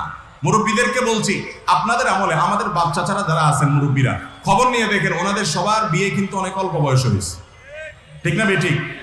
সবার অল্প বয়সে বিয়ে হয়েছে। আপনি নিজে অল্প বয়সে বিয়ে করছেন, এখন ছেলেটাকে আপনি ঝুলায় রাখছেন, মেয়েটাকে ঝুলায় রাখছেন, সহজে বিয়ে দিচ্ছেন না। হ্যাঁ, আপনার সময় এত অল্প বয়সে বিয়ে না করলে অসুবিধা ছিল না। এখন যে সময় আসছে, চতুর্মুখী যে ফিতনার জোয়ার চলছে, ছেলেরা মেয়েরা নিজেদেরকে বাঁচাতে পারছে না, তাদেরকে বরং আরো তাড়াতাড়ি বিয়ে দেওয়া উচিত। অতএব বিয়ের উপযুক্ত হয়ে গেলে, প্রাপ্তবয়স্ক হয়ে গেলে আর বিয়ে দিতে যথাসম্ভব বিলম্ব না করা অভিভাবকদের কর্তব্য। এরপরে প্রশ্ন হলো, শেয়ার মার্কেটের বিজনেস হারাম নাকি হালাল? যারা এটা করে তাদের উপার্জিত টাকা হালাল কিনা? মৌলিকভাবে শেয়ারের বিজনেস নাজায়েজ বা হারাম নয়, কিন্তু শেয়ার মার্কেট যদি জুয়ার মার্কেটে পরিণত হয়, সেটা যদি নামকে আসতে শেয়ার মার্কেট হয়, সেখানে যদি কারসাজি এই পর্যায়ে চলে যায়, যেটা জুয়ার পর্যায়ে হয়ে গেছে, ওখানে পুরোটাই কারসাজি, তাহলে সেটা হালাল বলা কঠিন। তবে সাধারণভাবে শেয়ার ব্যবসা জায়েজ আছে যদি যেই কোম্পানির শেয়ার কেনাবেচা করছেন ওই কোম্পানির বিজনেস হালাল হয়। ধরেন একটা কোম্পানি মদ উৎপাদন করে, তাহলে সেই কোম্পানির শেয়ার কেনাও জায়েজ নাই, বেচাও জায়েজ নাই। কিন্তু একটা কোম্পানি কলম উৎপাদন করে, তাহলে এই কোম্পানির শেয়ার কেনাবেচা করা জায়েজ হতে পারে যদি তাদের ব্যবসার বেসিক পলিসিতে হারাম এর উপাদান না থাকে বা হারাম কিছু না থাকে। তাহলে হালাল জিনিস উৎপাদনকারী কোনো কোম্পানির শেয়ার কেনাবেচা করা মৌলিকভাবে জায়েজ আছে, যদি শেয়ার বাজারের জায়গায় থাকে। আমরা যখন অনলাইন প্ল্যাটফর্ম ব্যবহার করি তখন আমাদের অনিচ্ছাতেও মাঝে মধ্যে অশ্লীল ছবি ভিডিও চলে আসে, এসব থেকে বিরত থাকার উপায় দয়া করে জানাবেন। অনলাইন প্ল্যাটফর্ম যখন ব্যবহার করেন, ফেসবুক, ইউটিউব ইত্যাদি ব্যবহার করেন, তখন আপনার অজান্তে, আপনার অনিচ্ছা সত্ত্বেও যদি হারাম বা খারাপ জিনিস চলে আসে, প্রথম কাজ হলো যে এইগুলো যে সমস্ত পেজ, যে সমস্ত চ্যানেল থেকে আসে, আইডি থেকে আসে, গ্রুপ থেকে আসে, সেগুলোকে আনফলো করান, সেগুলোকে ব্লক লিস্টে ফেলানো, যাতে করে সেখান থেকে খারাপ কিছু আর না আসে। এটা নিয়মিত যদি করতে থাকেন তাহলে একসময় আর খারাপ জিনিস ইনশাল্লাহ আসবে না। যারা এই বিষয়ে এক্সপার্ট তাদের কাছ থেকে জেনে নিতে পারেন। আপনি কিছুদিন যদি এভাবে ফিল্টার করা শুরু করেন তাহলে একসময় দেখবেন যে আর খারাপ জিনিস আসবে না। এরপরও যদি খারাপ জিনিস আসে, আপনি নিয়ন্ত্রণ করতে না পারেন, তাহলে মনে রাখবেন আপনার জন্য সোশ্যাল মিডিয়ার ব্যবহার করা জায়েজ নাই, যেটা আপনাকে জেনায় লিপ্ত করে, মনের জেনা, চোখের জেনায় অনবরত ভাবে আপনাকে লিপ্ত করে, তাহলে সেই প্ল্যাটফর্মে আপনার জন্য থাকা জায়েজ নাই। এমনকি ইসলাম প্রচারের জন্য ওখানে যাবেন না। অনেকে ইউটিউবে হুজুরদের ওয়াজ শোনার জন্য ঢুকে, এরপরে ওয়াজের সাথে কত আওয়াজ, আরো কত কিছু দেখে, আছে না নাই? তো এর ফলে সওয়াবের বিপরীতে কি হতে পারে? গুনাহ হতে পারে। হারাম রিলেশন থেকে বাঁচার উপায় কি? আমি আপনার লেকচার থেকে সলিউশন শুনেছি, কিন্তু তারপরেও আমি আমার মনের সাথে যুদ্ধ করে টিকে থাকতে পারি না। এখন আমি কি করতে পারি? আলহামদুলিল্লাহ, শত শত হাজার যুবক এখন হারাম থেকে বাঁচার চেষ্টা করে, এটা আমাদেরকে অনুপ্রাণিত করে। আলহামদুলিল্লাহ, এই যুবকরা এই দেশের সম্পদ, এরাই দুর্নীতি মুক্ত, যৌতুক মুক্ত, মাদক মুক্ত, এরাই সকল অপরাধ মুক্ত বাংলাদেশ গড়তে সবচেয়ে বড় ভূমিকা রাখবে ইনশাআল্লাহ। যেই যুবক মনে মনে ভেতর থেকে কোনো পাপ করতে চায় না, যে একাকী নির্জনে কোনো পাপ করতে চায় না, যাকে মনিটর করার জন্য সিসিটিভির প্রয়োজন হয় না, যে স্বনিয়ন্ত্রিত মনিটরিং সিস্টেমে চলে, তাকওয়া তাকে মনিটর করে, এই যুবকের চেয়ে বড় কোনো সম্পদ এই দেশের আরেকটা হতে পারে না। যুবক ভাইয়েরা, হারাম রিলেশন থেকে বাঁচার জন্য দ্রুত বিবাহের কোনো বিকল্প নাই, দ্রুত বিবাহের কোনো, এই জন্য একদিক থেকে হালাল উপার্জন শুরু করেন, অপর দিক থেকে আপনার আব্বা আম্মাকে বোঝানো শুরু করেন। বুঝাইতে না পারলে কোনো হুজুরের কাছে ধরে নিয়ে আসেন। একবার ঢাকায় এক প্রোগ্রামে ছিলাম, এক যুবক তার বাপরে হাত ধরে আমার কাছে নিয়ে আসছে, আইনা বলতেছে, হুজুর এই যে আমার আব্বা, আমি বহু বলতেছি আমাকে বিয়ে দিতে, কখনো সে বিয়ে করতে চায় না, আপনি একটু কিছু বলেন। আমি দেখলাম মাশাআল্লাহ, তো খুব সাহসী ছেলে। পরে তার বাপরে কিছু নসিহত করে ছেড়ে দিলাম। তো যাই হোক, সময় নিয়ে ওলামাদের কাছে নিয়ে যাবেন এবং বুঝাবেন। দ্রুত বিয়ে করা, মাস্টারবেশন থেকে বাঁচা, পর্নোগ্রাফি থেকে বাঁচা, নানান অপরাধমূলক কর্মকাণ্ড থেকে বাঁচার জন্য সবচেয়ে বড় মহৌষধ হলো দ্রুত বিবাহের দিকে যাওয়া। আর তার পাশাপাশি অপরাধের জায়গাগুলো থেকে সরে আসেন। যে সমস্ত মেয়েদের সাথে রিলেশন হয়েছে, এক যুবক আমাকে একটু আগে স্টেজে উঠে বললেন যে আমি একটা মেয়েকে ভালোবাসতাম, সে অন্য ধর্মাবলম্বী ছিল, এখন তাকে ছেড়ে দিয়েছি আল্লাহর জন্য, পরিবারও চাপ দিয়েছে, কিন্তু আমি মন থেকে মানতে পারছি না, মনে চায় আত্মহত্যা করি। ছেলেটার সাথে খুব বেশি সময় আমি কথা বলতে পারলাম না, সালাতের সময় হয়ে গেছে। তিনি সহ আরো যারা যুবকরা আছেন তাদেরকে বলছি, ভাইরা আমার, আল্লাহ রাব্বুল আলামিনের জন্য কাউকে যখন ত্যাগ করবেন, এই ত্যাগের বিনিময়ে আপনি আল্লাহকে পাবেন। এই ত্যাগের বিনিময়ে আল্লাহ আপনাকে জান্নাত দিবে ইনশাআল্লাহ। মনে রাখবেন, যাকে দেখে মনে হয় বিবাহ বহির্ভূত সম্পর্ক যখন অবৈধ সম্পর্ক হয়, শয়তান আপনাকে ফুসলাবে, এই মেয়ে না হলে তোর জীবন পুরোটাই মিছা, পরে ছাড়া তুই সুখী হবি না, এরকম বলে না? সব ক্ষেত্রে বলে। কিন্তু এই তথাকথিত প্রেম বা অবৈধ ভালোবাসা করে যারা সম্পর্ক করে, রিলেশন করে, দেখেন এগুলো কয়টা টিকে? মেড ইন চায়না মালও আরো বেশি টিকে, এগুলো এত কম টিকে। কয়দিন পরে দেখবেন যে বিয়ে ভেঙে গেছে, শেষ। ঠিক না ঠিক? যারা আপনাদেরকে প্রেমের ট্রেনিং দেয় সারাদিন টানাটক সিনেমাতে, তাদের বিয়ে দেখবেন যে 2 দিন পর পরই ভাঙে। তাহলে বোঝা গেল এগুলো সব 2 নম্বর সম্পর্ক, এগুলো কখনো রিয়েল সম্পর্ক হতে পারে। অতএব আল্লাহর জন্য হারামকে ত্যাগ করবেন। মনে রাখবেন, যে মেয়েকে ছাড়া মনে হচ্ছে আপনি বাঁচবেন না, এটা মিথ্যা কথা। শয়তান বলতেছে ওর চাইতে আরো ভালো মেয়ে আপনার জন্য আল্লাহ অপেক্ষা রাখছেন, এমন হতে পারে। বিনা আল্লাহর জন্য ত্যাগ করতে শিখবো তো ইনশাআল্লাহ। রাজমিস্ত্রির কাজে মিস্ত্রির হেল্পারের কাছ থেকে যে কমিশন নেয়, এটা জায়েজ কিনা? অনেকে এই ব্যবসাটা করেন, ম্যান পাওয়ারের বিজনেস বা এই টাইপের বিজনেস এরকম হয় যে ঠিক আছে মালিকের সাথে চুকাইছি 500 টাকা করে, কিন্তু জোগাড়ি বা যাকে আমি কাজটা দেবো তাকে দিব 450 টাকা, আর 50 টাকা আমার। এটা জায়েজ আছে কিনা? উত্তর হলো, যদি এমন হয় মালিকের সাথে আপনি কন্ট্রাক্ট করেছেন, তোমাকে আমি লোক দেব, তুমি 450 করে টাকা দিবা, এটা তোমার সাথে আমার হিসাব। আর মিস্ত্রির সাথে সে যদি বলে, আলাদা চুক্তি করে, তোমাকে আমি 450 দিবি, এই কাজ, এই কোয়ালিটি, এই সময়, তাহলে সেক্ষেত্রে এটা জায়েজ হবে। কারণ তিনি এখানে কোনো মিথ্যা বলছেন না, প্রতারণা করছেন না। তিনি এক ধরনের পারিশ্রমিক, তিনি যেহেতু মধ্যস্থতা করে লোক খুঁজে এনে সেখানে অ্যাপয়েন্টেড করছেন, এই কমিশন নেওয়া তার জন্য জায়েজ হবে। কথা কি বুঝাতে পারছি? আর যদি প্রতারণা হয়, প্রতারণা কিভাবে? মালিকের কাছে বলছেন যে না, আমি কোনো ল্যাপটপ নেবো না, আমি শুধু লোক দেখে নিব, তাহলে সেক্ষেত্রে মালিকের সাথে সে প্রতারণা করলো। আবার এদিকে যদি ওই কর্মচারীকে বলে বা ওই জোগাড়িকে বলে যে ভাই, আমি কিন্তু কোনো লাভ নিতে চাই না, আমি শুধু তোমার কাজ দিয়ে দিলাম, 2 জায়গায় সে ভালো সাজলো, আসলে সে ঠিকই লাভ নিল। এরকম মিথ্যা এবং প্রতারণা যদি করে, তাহলে সেক্ষেত্রে তার জন্য সেটা হারাম হবে। আমি কি বুঝাতে পারছি? আর যদি সে পরিষ্কার করে এটা তার ম্যান পাওয়ার বিজনেস, সে পরিশ্রম করে, পারিশ্রমিক হিসাবে সে 50 টাকা করে নেয়, এটা তার জন্য জায়েজ হতে পারে। যদি কেউ রাকাতের চেয়ে বেশি নামাজ পড়ে, সেই ক্ষেত্রে কি মাসালা আছে দয়া করে বলবেন। মাগরিবের নামাজ 3 রাকাত, আপনি ভুলে যদি 4 রাকাত পড়ে ফেলেন, তাহলে সেক্ষেত্রে শেষে সিজদায়ে সাহু দিয়ে নেবেন। শেষে সিজদায়ে সাহু দিলে নামাজ হয়ে যাবে। ফজরের নামাজ 2 রাকাত, আপনি 3য় রাকাতের জন্য উঠে গেছেন, হঠাৎ করে মনে হয়েছে আরে 2য় রাকাতে বসি নাই, বা মুসল্লিরা মুক্তাদিনে লোকমা দিয়েছে, তাহলে ওই অবস্থা বসে যাবেন এবং শেষে সিজদায়ে সাহু দিয়ে দিবেন, নামাজ হয়ে যাবে। আর যদি ওই রাকাত শেষ করে আরেক রাকাত শুরু করেন, তখন মনে পড়ে, তাহলে সেক্ষেত্রে 4 রাকাত পুরা করে শেষে সিজদায়ে সাহু দিবেন, তাতে নামাজ হয়ে যাবে। এরপর প্রশ্ন হলো, মেয়েদের পিরিয়ড চলাকালীন সময় নামাজের বিধান কি? যদি মাস হয় তবে কতদিন? মেয়েদের যতদিন মাসিক থাকবে, মাসিক এটা ভ্যারি করে, কোনো মেয়ের 5 দিন থাকে, কারো 7 দিন থাকে, কারো 10 দিন থাকে, কারো অভ্যাস থাকে, আবার কারো অনেক মাসে পরিবর্তন হয়। তো এই মাসিক যতদিন থাকবে ততদিন পর্যন্ত তার নামাজ মাফ। সন্তান প্রসব পরবর্তী যে ব্লিডিং হয়, যেটাকে নেফাস বলে, ওই সময়েও নামাজ মাফ। তবে ওই সময় যে রোজাগুলো ভঙ্গ হবে রমজান মাস থাকলে, সেইগুলো পবিত্র হওয়ার পর তাকে অবশ্যই রাখতে হবে। কথা কি বুঝাতে পারছি? তবে মাসিক অবস্থা মেয়েরা জিকির আজকার করতে পারবে, দোয়া দরুদ পড়তে পারবে, আল্লাহর কাছে কিছু চাইতে পারবে, ইসলামিক বই পুস্তক পড়তে পারবে, এগুলো করতে কোনো অসুবিধা নাই। তারা কোরআন তেলাওয়াত করবে না, কোরআন স্পর্শ করবে না, তারা নামাজ পড়বে না, তারা তওয়াফ করবে না, স্বামী সহবাস করবে না। এই কাজ ছাড়া বাকি যে ভালো কাজ জিকির আজকার সেগুলো তারা করতে পারে, রোজা রাখবে না। যৌতুক নেওয়া হারাম, তবে কর্জে হাসানা নেওয়া জায়েজ হবে কি? এটা তো একটু আগে বললাম, যৌতুক নেওয়া হারাম। শ্বশুর বাড়ি থেকে কর্জে হাসানা চাওয়াটাও বেশিরভাগ ক্ষেত্রে যৌতুক। কারণ শ্বশুর বাড়িতে কর্জে হাসানা চাওয়ার মানে হলো শ্বশুর শাশুড়িকে একরকম বাধ্য করা। বেচারাটা চিন্তা করবে, মেয়েটা সুখের জন্য হলেও কর্জা দেওয়া লাগবে, লোন দেওয়া লাগবে। এই জন্য এইরকম সিন ক্রিয়েট করে বা একরকমের আপনার পরিবেশ তৈরি করে লোন আদায় করলে সেটা জায়েজ হবে না। আর যদি সানন্দে চিত্তে তারা দেন এবং জোরাজুরি নাই, সেরকম আন্ডারস্ট্যান্ডিং হয়ে যায়, তাহলে সেটা অবশ্যই জায়েজ হতে পারে। ব্যবসার ক্ষেত্রে আমাকে নারীদের সাথে কথোপকথন করে প্রোডাক্ট বিক্রি করতে হয়, এক্ষেত্রে কি আমার গুনাহ হবে? ব্যবসার ক্ষেত্রে যদি কোনো মেয়ের সাথে কথা বলতে হয়, যথাসম্ভব তিনি যদি বেপরদা হন, খোলামেলা পোশাকে আসেন, তাহলে সেক্ষেত্রে তার দিকে না তাকিয়ে আপনি প্রয়োজনীয় কথা বলতে পারবেন। যথাসম্ভব নিজেকে ফিতনা থেকে বাঁচিয়ে রাখার জন্য সংগ্রাম চালিয়ে কথা বলতে পারেন। আল্লাহ তাআলা কোরআনে কারীমে বলেছেন, ওয়াকুলনা কাওলাম মারুফা।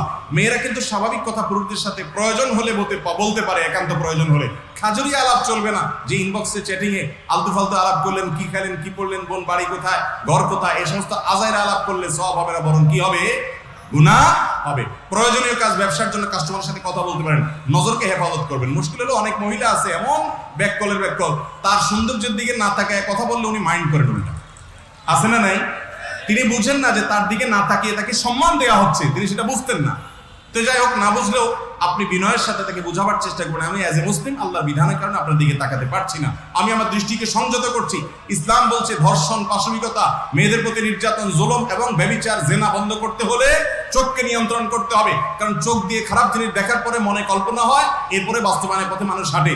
অতএব অপরাধের জন্য আগে থেকে বাদ দেওয়ার জন্য ইসলাম বলে, অপরাধের জন্য সকল উপায় খুলে দিয়ে এরপরে বলবেন যুবকরা নিজেকে নিয়ন্ত্রণ করে, এটা কোনোদিনই সম্ভব হবে না। এই জন্য চোখের হেফাজত করতে হবে, করে আপনি কেনাবেচা করতে পারেন। ঠাকুরগাঁও জেলার পাশে জিন্দাপীর নামে মাজার আছে, সেখানে মানব হিসাবে খাবার দেয়া হয়, এই সম্পর্কে কিছু বলেন। ভাইরা আমার, কোনো মাজারে খাবার দিবেন না, কোনো মাজারে গরু ছাগল দিবেন না, কোনো মাজারে টাকা পয়সা দিবেন না। যদি দেন তাহলে সবের পরিবর্তে আরো গুনাহ হবে। কারণ মান্নত করবেন শুধু আল্লাহর জন্য, পীরের জন্য মান্নত করতে পারেন না। দ্বিতীয়ত কথা হলো, বেশিরভাগ মাজারের আশেপাশে, আমি এই মাজারের কথা বলছি না, বেশিরভাগ মাজারের আশেপাশে যেগুলো থাকে বেশিরভাগ গাঞ্জাখোর থাকে। অতএব ওখানে টাকা দেওয়া মানে গাঞ্জাখোরদের গাঞ্জা খাইতে সহযোগিতা করা। এই জন্য মিরপুরের যে মাজার আছে, শাহালি আপনার গোলাপ শাহ মাজারের যে মাজার আছে গুলিস্তান, এই সমস্ত বেশিরভাগ মাজার বা বড় বড় মাজারগুলোর টাকা গভর্নমেন্ট নিয়ে যায়, ভালো কাজ করে। কারণ এগুলো থাকলে ওই আশেপাশে যে সমস্ত বেহুদা মানুষ শুয়ে আছে, কোনো কাজ কাম করে না, সালাদ চট করে শুয়ে থাকে, বসে থাকে, এরা কাদের উপর ক্ষতি করে না, কিন্তু সমাজের বোঝা, সে কোনো কাজ করে না। ইসলাম তো মানুষকে কর্মমুখী জীবনের জন্য নির্দেশ করে। অতএব এই অবস্থায় এই সমস্ত মাজারে কোনো দান করা যাবে। মাজারে যিনি শায়িত আছেন, তিনি যদি আল্লাহর নেককার বান্দা হয়ে থাকেন, ভালো মানুষও হয়ে থাকেন, তাহলে আপনার এই দান কি তার কবরে যাবে? তাহলে ওখানে বিটিএস সম্পর্কে ব্যাখ্যা দেন।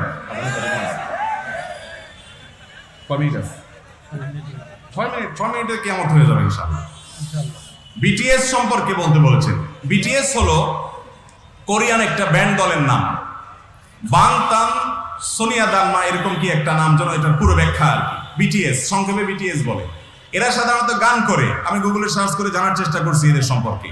তারা গান করে এবং সেবামূলক অনেক কাজ করে। আমাদের দেশে বহু যুবকরা বিটিএস এর ভক্ত এবং তাদের ফ্যান। যে সমস্ত ভাইরা বিটিএস এর ফ্যান আছেন, তাদের ভক্ত আছেন, তাদেরকে বলছি, আপনি মুসলমান, আপনি কাকে অনুসরণ করবেন তার জন্য আপনার এত তল পড়ছে, এত অভাব পড়ছে, কোথাকার কোন কোরিয়ান এই সমস্ত ছেলে ফেলেকে আপনার অনুসরণ করতে হবে? তারা কোরিয়ান কালচারকে ভালোবাসেন, পছন্দ করেন। শুধু তাই নয়, এই বিটিএস এর ছেলেরা প্রথমত তারা মিউজিক সহ গান বাজনা করে, ইসলামের দৃষ্টিকোণ থেকে সেটা হারাম। অতএব এই হারাম কাজকারী মানুষ কখনো একজন মুসলমানের কখনো অনুসরণীয় ব্যক্তিত্ব হতে, তাদেরকে ভালোবাসার একটা বিশেষ কারণ হলো তারা প্রচুর সামাজিক কাজ করে। সামাজিক কাজ করা তো ভালো কাজ, তো এটার জন্য তাদের অনুসরণ করতে হবে কেন? সামাজিক কাজ আমার নবীজি করেন নাই? হিলফুল ফুজুল সংগঠন তৈরি করেন নাই মানুষের পাশে দাঁড়াবার জন্য? আপনারা সেবামূলক কাজ করেন, মানুষের পাশে দাঁড়ান, নিজেরা সামাজিকভাবে উদ্যোগ নেন। তাই বলে তাদের অনুসরণের প্রয়োজন নাই। মানুষ পাশে দাঁড়াবার শিক্ষা মানবতাকে সবচেয়ে বেশি দিয়েছে মুহাম্মদ সাল্লাল্লাহু আলাইহি সাল্লাম। সেই মুহাম্মদ সাল্লাল্লাহু আলাইহি সাল্লামের উম্মত কেন আরেক জায়গায় ধর্ণা দিয়ে বেড়াবে তার সেই মানবিক কাজ দেখে? মানবিক কাজের সবচেয়ে বড় আদর্শ তো আপনি ইসলাম থেকে পেতে পারেন ভাইরা আমার। দ্বিতীয়ত হলো, এই বিটিএস এর যে সমস্ত শিল্পীরা আছে তারা নিজেদেরকে বলে তারা কোনো ধর্মেও বিশ্বাসকে সামনে রেখে চলে না, অথচ তারা মূলত খ্রিস্টান ধর্মের অনুসারী অথবা বৌদ্ধ ধর্মের অনুসারী, খ্রিস্টান ধর্মের যত সম্ভব। সবচেয়ে বড় কথা হলো তারা সমকামিতাকে প্রমোট করে, সমর্থন করে, বৈধতা দেয়। একজন মুসলমান কোন সমকামিতাকে বৈধতা দেওয়া মানুষের সমর্থন করতে, বিশ্বকাপ ফুটবলের নাম দিয়ে যাদের সমর্থন করছেন তারা বহু মানুষে সমকামিতায় শুধু প্রমোট করে না, সমর্থন করে না, এটার পক্ষে তারা খেলার মধ্যে বিভিন্ন রকম অ্যাটিটিউড করে তাদের বিভিন্ন জার্সিতে রংধনুর বিভিন্ন ছবি এঁকে সমকামিতা তারা প্রমোট করার চেষ্টা করে। অতএব মুসলমানের সন্তান কখনো এগুলোকে অনুসরণ করতে পারে? আল্লাহ তাআলা আমাদের সবাইকে বুঝার তৌফিক দান করুন। আমরা হারাম থেকে বেঁচে থাকবো তো ইনশাআল্লাহ, কোরআনের পথে চলবো তো ইনশাআল্লাহ। আল্লাহ তাআলা আমাদের সবাইকে ভালো কাজে, সুন্দর কাজে একে অন্যের সহযোগিতা হওয়ার তৌফিক দান করেন।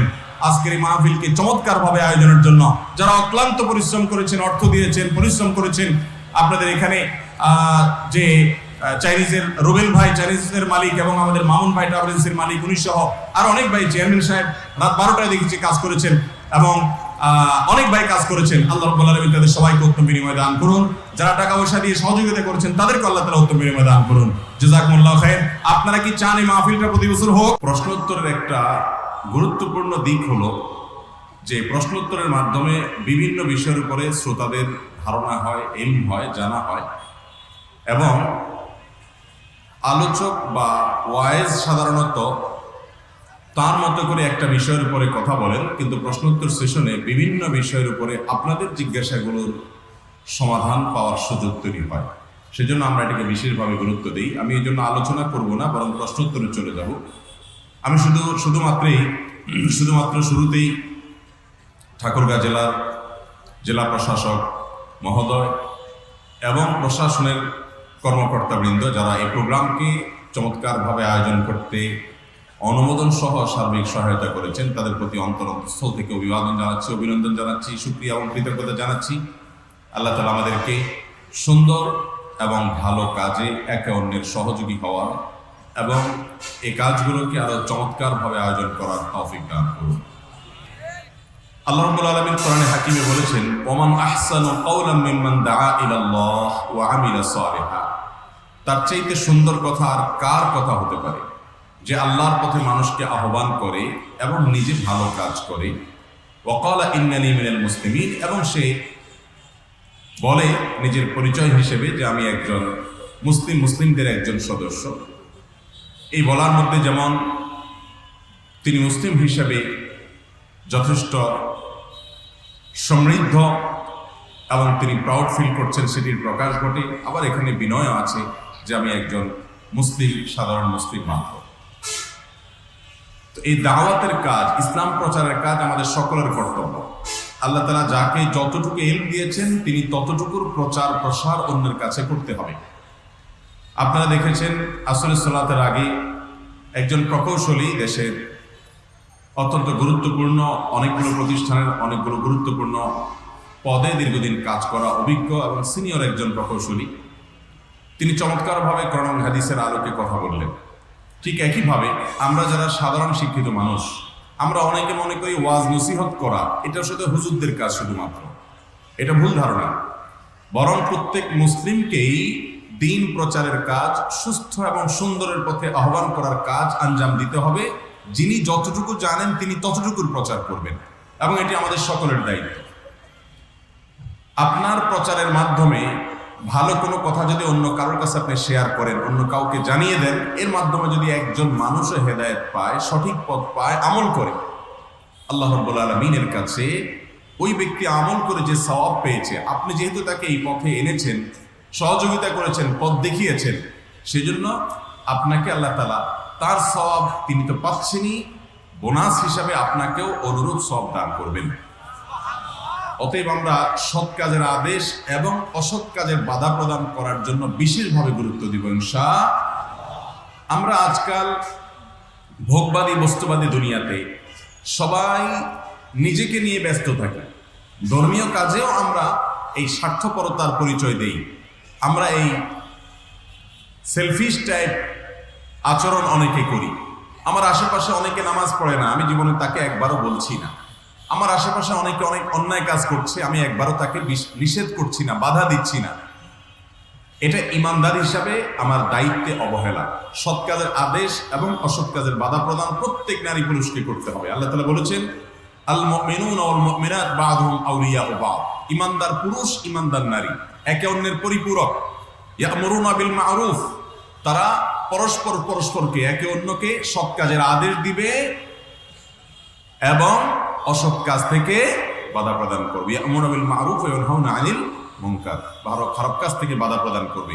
এটি প্রত্যেক ইমানদারের দায়িত্ব। নবী রাসূল সাল্লাল্লাহু আলাইহি ওয়াসাল্লাম আরো বলেছেন, বাল্লিগু আন্নী ওয়ালাউ আয়া, আমার কাছ থেকে একটি আয়াত যদি তুমি জানো, এটা অন্যের কাছে পৌঁছে দাও। অতএব অনলাইনে অফলাইনে আমরা প্রত্যেকে যার যার সাধ্য এবং সামর্থ্য অনুপাতে নিজস্ব বলে নিজের আশপাশে মানুষদেরকে আমরা দাওয়াতের কাজ করব তো ইনশাআল্লাহ। আপনি যখন কোনো একটা চমৎকার মাসআলা জানতে পারলেন, কোরআন এবং হাদিসের আলোকে একজন মুসলমানের কোনো করণীয় বিষয় জানতে পারলেন, বর্জনীয় কোনো বিষয় সম্পর্কে ধারণা পেলেন, তখন এই বিষয়টি অবশ্যই আপনি অন্যের সঙ্গে শেয়ার করবেন। এর একটা উপকারিতা হলো, যত বেশি মানুষকে বলবেন তত বেশি আপনার মধ্যে সে কাজটা করার ব্যাপারে গুরুত্ব আপনি অনুভব করবেন। অনেকটা ফুটবলের মতো, যে এটা যদি আপনি কোনো দেয়ালের দিকে মারেন তখন সেটা ফিরে আপনার কাছে আসবে। আপনি যখন কোনো মানুষকে নামাজের জন্য বারবার বলবেন, তখন আপনি নিজে নামাজ না পড়ে থাকতে পারবেন না। আপনি যখন একজন মানুষকে জুলুম করতে নিষেধ করবেন, তখন আপনি জুলুম করতে আপনার বিবেকে বাধা দিবে এবং সামাজিকভাবে আপনি প্রেসার ফিল করবেন। এভাবে আপনি নিজে ভালোর পথে আসতে পারবেন। আমাদের মধ্যে অনেককে দেখা যায় যে আমি নামাজ পড়ছি, আমার প্রতিবেশী জীবনে নামাজ পড়ে না, তাকে বিনয়ের সাথে হাসি মুখে সুন্দর করে চমৎকারভাবে বিল হিকমাতি ওয়াল মাউইজাতিল হাসানা, প্রজ্ঞার সাথে চমৎকারভাবে জ্ঞানের সাথে এবং সুন্দর উপদেশ মালা দিয়ে তাকে নামাজের পথে আহ্বান করা আমাদের কর্তব্য। আমরা চিন্তা করি, চাচা আপনা যান বাঁচা, আমার নিজেকে এবং নিজের পরিবারকে নিয়ে আমরা চিন্তা করি, বাইরে আমরা অনেকে ভাবতে চাই না। ভাইরা আমার, একজন মুসলমান শুধু নিজেকে নিয়ে ভাবলে তিনি কখনো ভালো মুসলমান হতে পারবেন না। এটা শুধু দ্বীনের প্রচার প্রসারের ক্ষেত্রে না, সব কাজে আপনি সকল কল্যাণ, সেটা দুনিয়াবি হোক আর পরকালীন হোক, আপনি নিজের জন্য ভাববেন, পরের জন্য ভাববেন, নিজের আশপাশের লোকদের জন্য ভাববেন। নবী রাসূলুল্লাহ সাল্লাল্লাহু আলাইহি ওয়াসাল্লাম বলেছেন, তোমাদের মধ্যে কেউ ততক্ষণ পর্যন্ত পূর্ণাঙ্গ ঈমানদার হতে পারবে না যতক্ষণ পর্যন্ত সে নিজের জন্য যা পছন্দ করে অন্যের জন্য সেটা পছন্দ না করে। এই জন্য আমরা সোশ্যাল মিডিয়াতে, অফলাইনে, বিভিন্ন জায়গায় কোরআন এবং হাদিসের কথা, আল্লাহ এবং তার রাসূল সাল্লাল্লাহু আলাইহি ওয়াসাল্লামের কথা, সুন্দরের কথা, সৎ কাজের আদেশ এবং অসৎ কাজের বাধা প্রদান প্রত্যেকে যার জায়গা থেকে করবো তো ইনশাআল্লাহ। আমরা যদি সকলের সৎ কাজের আদেশ আর অসৎ কাজের বাধা প্রদান করি, তাহলে আমাদের এই সমাজের চেহারা পরিবর্তন হতে বেশি সময় লাগবে না ইনশাআল্লাহ। আপনি নিজে আমল করে কতটুকু করতে পারবেন, কিন্তু আপনি 10 জন মানুষকে যদি নামাজি বানান, এই 10 জন মানুষ যতদিন নামাজ পড়তে থাকবে আপনি দুনিয়া থেকে চলে যাবেন, কিন্তু আপনার পথ দেখানোর কারণে তারা যে নামাজ ধরেছে, এই জন্য আজীবন তাদের অনুরূপ সওয়াব বোনাস হিসাবে আপনার অ্যাকাউন্টে যোগ হতে থাকবে ইনশাআল্লাহ। অতএব আমরা এই সৎ কাজের আদেশ এবং অসৎ কাজের বাধা প্রদান, দাওয়াত ইলাল্লাহর কাজ করবো তো ইনশাআল্লাহ। দাওয়াত ইলাল্লাহর কাজের জন্য আমাদের মধ্যে যে যোগ্যতা থাকতে হবে, আমরা অনেকে মনে করি যে বড় আলেম না হলে বোধহয় এটা করা যায় না। না ভাই, যে কেউ করতে পারে, তবে যথাসম্ভব আমরা চেষ্টা করব মানুষকে বিনয়ের সাথে দাওয়াত দিতে। আল্লাহ তাআলা তার নবী মূসা আলাইহিস সালামকে, হারুনকে বলেছেন, ফাকুল লাহু কওলান লাইয়িনা, তোমরা উভয় ফেরাউনকে গিয়ে যখন দাওয়াত দিবে, কোমল এবং বিনম্র কণ্ঠে তাকে দাওয়াত দিবে। ফেরাউনের মতো এরকম একজন অহংকারী দাম্ভিক মানুষের কাছে যে যখন ইসলাম প্রচার করবে, সুন্দরের পথে আহ্বান করবে, তখনও তোমরা বিনয় অবলম্বন করবে। এটি আল্লাহর নির্দেশ। এই জন্য আমাদের নবী সাল্লাল্লাহু আলাইহি ওয়াসাল্লাম সম্পর্কে আল্লাহ বলেছেন, ফাবিমা রাহমাতিন মিনাল্লাহি লিনতা লাহুম, আপনি আল্লাহর অনুগ্রহে কোমল হৃদয়ের হয়েছেন। ওয়ালাউ কুনতা ফাজ্জান গালিযাল কলব, আপনি যদি কঠোর মনের হতেন, লানফাদ্দু মিন হাওলিক, তাহলে গোটা পৃথিবী আপনার পায়ের কাছে এসে পড়তো না, বরং সবাই আপনার পাশ থেকে ছড়ে যেত। অতএব ইমানদার মানুষকে সুন্দরের পথে আহ্বান করবে, কিন্তু তার জন্য একটা বেসিক যোগ্যতা তার থাকতে হবে, তা হলো তিনি কোমল এবং অত্যন্ত বিনম্র আচরণ করবেন, হাসি মুখে থাকবেন এবং মানুষকে আহ্বান করে তার কথায় তার পথে পরিচালিত করার জন্য আচরণগত সৌন্দর্য তার মধ্যে থাকতে হবে। এবং সেই সাথে তিনি চেষ্টা করবেন সেটার উপর আমল করার জন্য এবং আল্লাহকে খুশি করার জন্য করবেন। কোনো মানুষকে তুচ্ছ মনে করবেন না। আপনি যাকে দাওয়াত দিচ্ছেন হতে পারে তিনি আল্লাহর কাছে আপনার চাইতে প্রিয় মানুষ, বিনয়ের সাথে দাওয়াত দিবেন। সবাই দাওয়াত দেব তো ইনশাআল্লাহ? আপনার আশেপাশে কোনো প্রকার হারাম, অন্যায় এবং খারাপ কাজ দেখলে আপনি অবশ্যই সাধ্য অনুযায়ী সেখানে বাধা প্রদান করা, অন্তত হারামটাকে হারাম হিসাবে বলে তাদেরকে বিনয়ের সাথে জানিয়ে দেওয়ার চেষ্টা করবো তো ইনশাআল্লাহ। আমরা শুধু নিজেকে নিয়ে ভাবলে কখনো আল্লাহর প্রিয় পাত্র হতে পারবো না। প্রত্যেককে দাঈ আল্লাহ হতে হবে, প্রত্যেককে আল্লাহর পথে আহ্বানকারী হতে হবে। কত আহ্বানকারী সাধারণ মানুষ জেনারেল শিক্ষিত আছে, অনেক আলেমকে পিছনে ফেলে তারা এগিয়ে গেছেন, ঠিক না বেঠিক? অতএব আমরা সবাই চেষ্টা করবো তো। আল্লাহ তাআলা আমাদের সবাইকে তৌফিক দান করুন। ঠাকুরগাঁ এই প্রাণ কেন্দ্রে প্রথমবারের মতো আমাদের প্রোগ্রাম, আপনাদের উপস্থিতি, আপনাদের উচ্ছ্বাস, আপনাদের অংশগ্রহণ, বিশেষ করে মা বোনদের অংশগ্রহণ, যেইটুকু জায়গা দেওয়া হয়েছে পরিপূর্ণ হয়ে বাহিরে টয়টম্বর, এমনকি বাহিরে বিভিন্ন জায়গায় তারা অবস্থান নিয়েছেন, কারণ কোনো জায়গা হচ্ছে না, সংকুলন হচ্ছে না। আমি আশা করব কর্তৃপক্ষ পরবর্তীতে সদয় বিবেচনা করবেন এই মানুষগুলো যাতে চমৎকারভাবে, সুন্দরভাবে আরো বড় পরিসরে বসে আলোচনা শুনতে পারেন, সেজন্য তারা অবশ্যই বিবেচনা করবে আমরা অনুরোধ রাখি। এবং সেই সাথে আপনারাও এখান থেকে যা শিখবেন, জানবেন, বুঝবেন, সেটা অন্যদের কাছে ছড়িয়ে দিবেন। চেষ্টা করবো তো ইনশাআল্লাহ। আল্লাহ তাআলা আমাদের সবাইকে তৌফিক দান করুন। আমি আর দীর্ঘায়িত করছি না, কারণ অনেক প্রশ্ন আছে, দেখি যতটুকু প্রশ্ন উত্তর দেওয়া সম্ভব হয়। বিসমিল্লাহির রহমানির রহিম। প্রথম প্রশ্ন, ইচ্ছাকৃতভাবে ঈদের নামাজ মসজিদে পড়ার বিধান কি? ঈদের সালাত মসজিদে নয়, বরং সেটা উন্মুক্ত মাঠে আদায় করা হলো সুন্নাহ। খোলা ময়দানে ঈদের সালাত আদায় করা কি সুন্নাহ। ঈদের সালাত খোলা মাঠে আদায় করার যে একটা আনন্দ আছে, এটার যে একটা তৃপ্তি আছে, আমরা বেশিরভাগ মানুষ কিন্তু সেটা থেকে বঞ্চিত, আমরা সেটা অনুভব করতে পারি না। যারা সবসময় মসজিদে ঈদের সালাত আদায় করেন, ঈদের নামাজ আদায় করে থাকেন, তারা খোলা মাঠে গিয়ে একটু আদায় করে দেখেন, আপনার যে ফিলিংস হবে, আপনার যে অনুভূতি হবে, সেটা কিন্তু মসজিদে ঈদের সালাত আদায় করার চাইতে ভিন্নতর, অনেক ভালো লাগার কাজ করবে।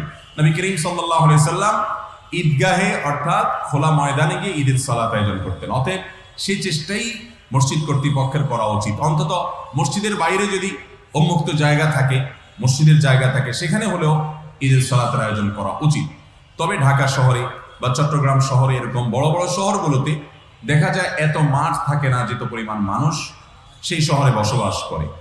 এরকম যদি হয় তাহলে সেক্ষেত্রে মসজিদে সালাত আদায় করলে, মসজিদে ঈদের নামাজ পড়লেও ঈদের নামাজ আদায় হয়ে যাবে, কোনো অসুবিধা হবে না, যেহেতু বিকল্প ব্যবস্থা নাই।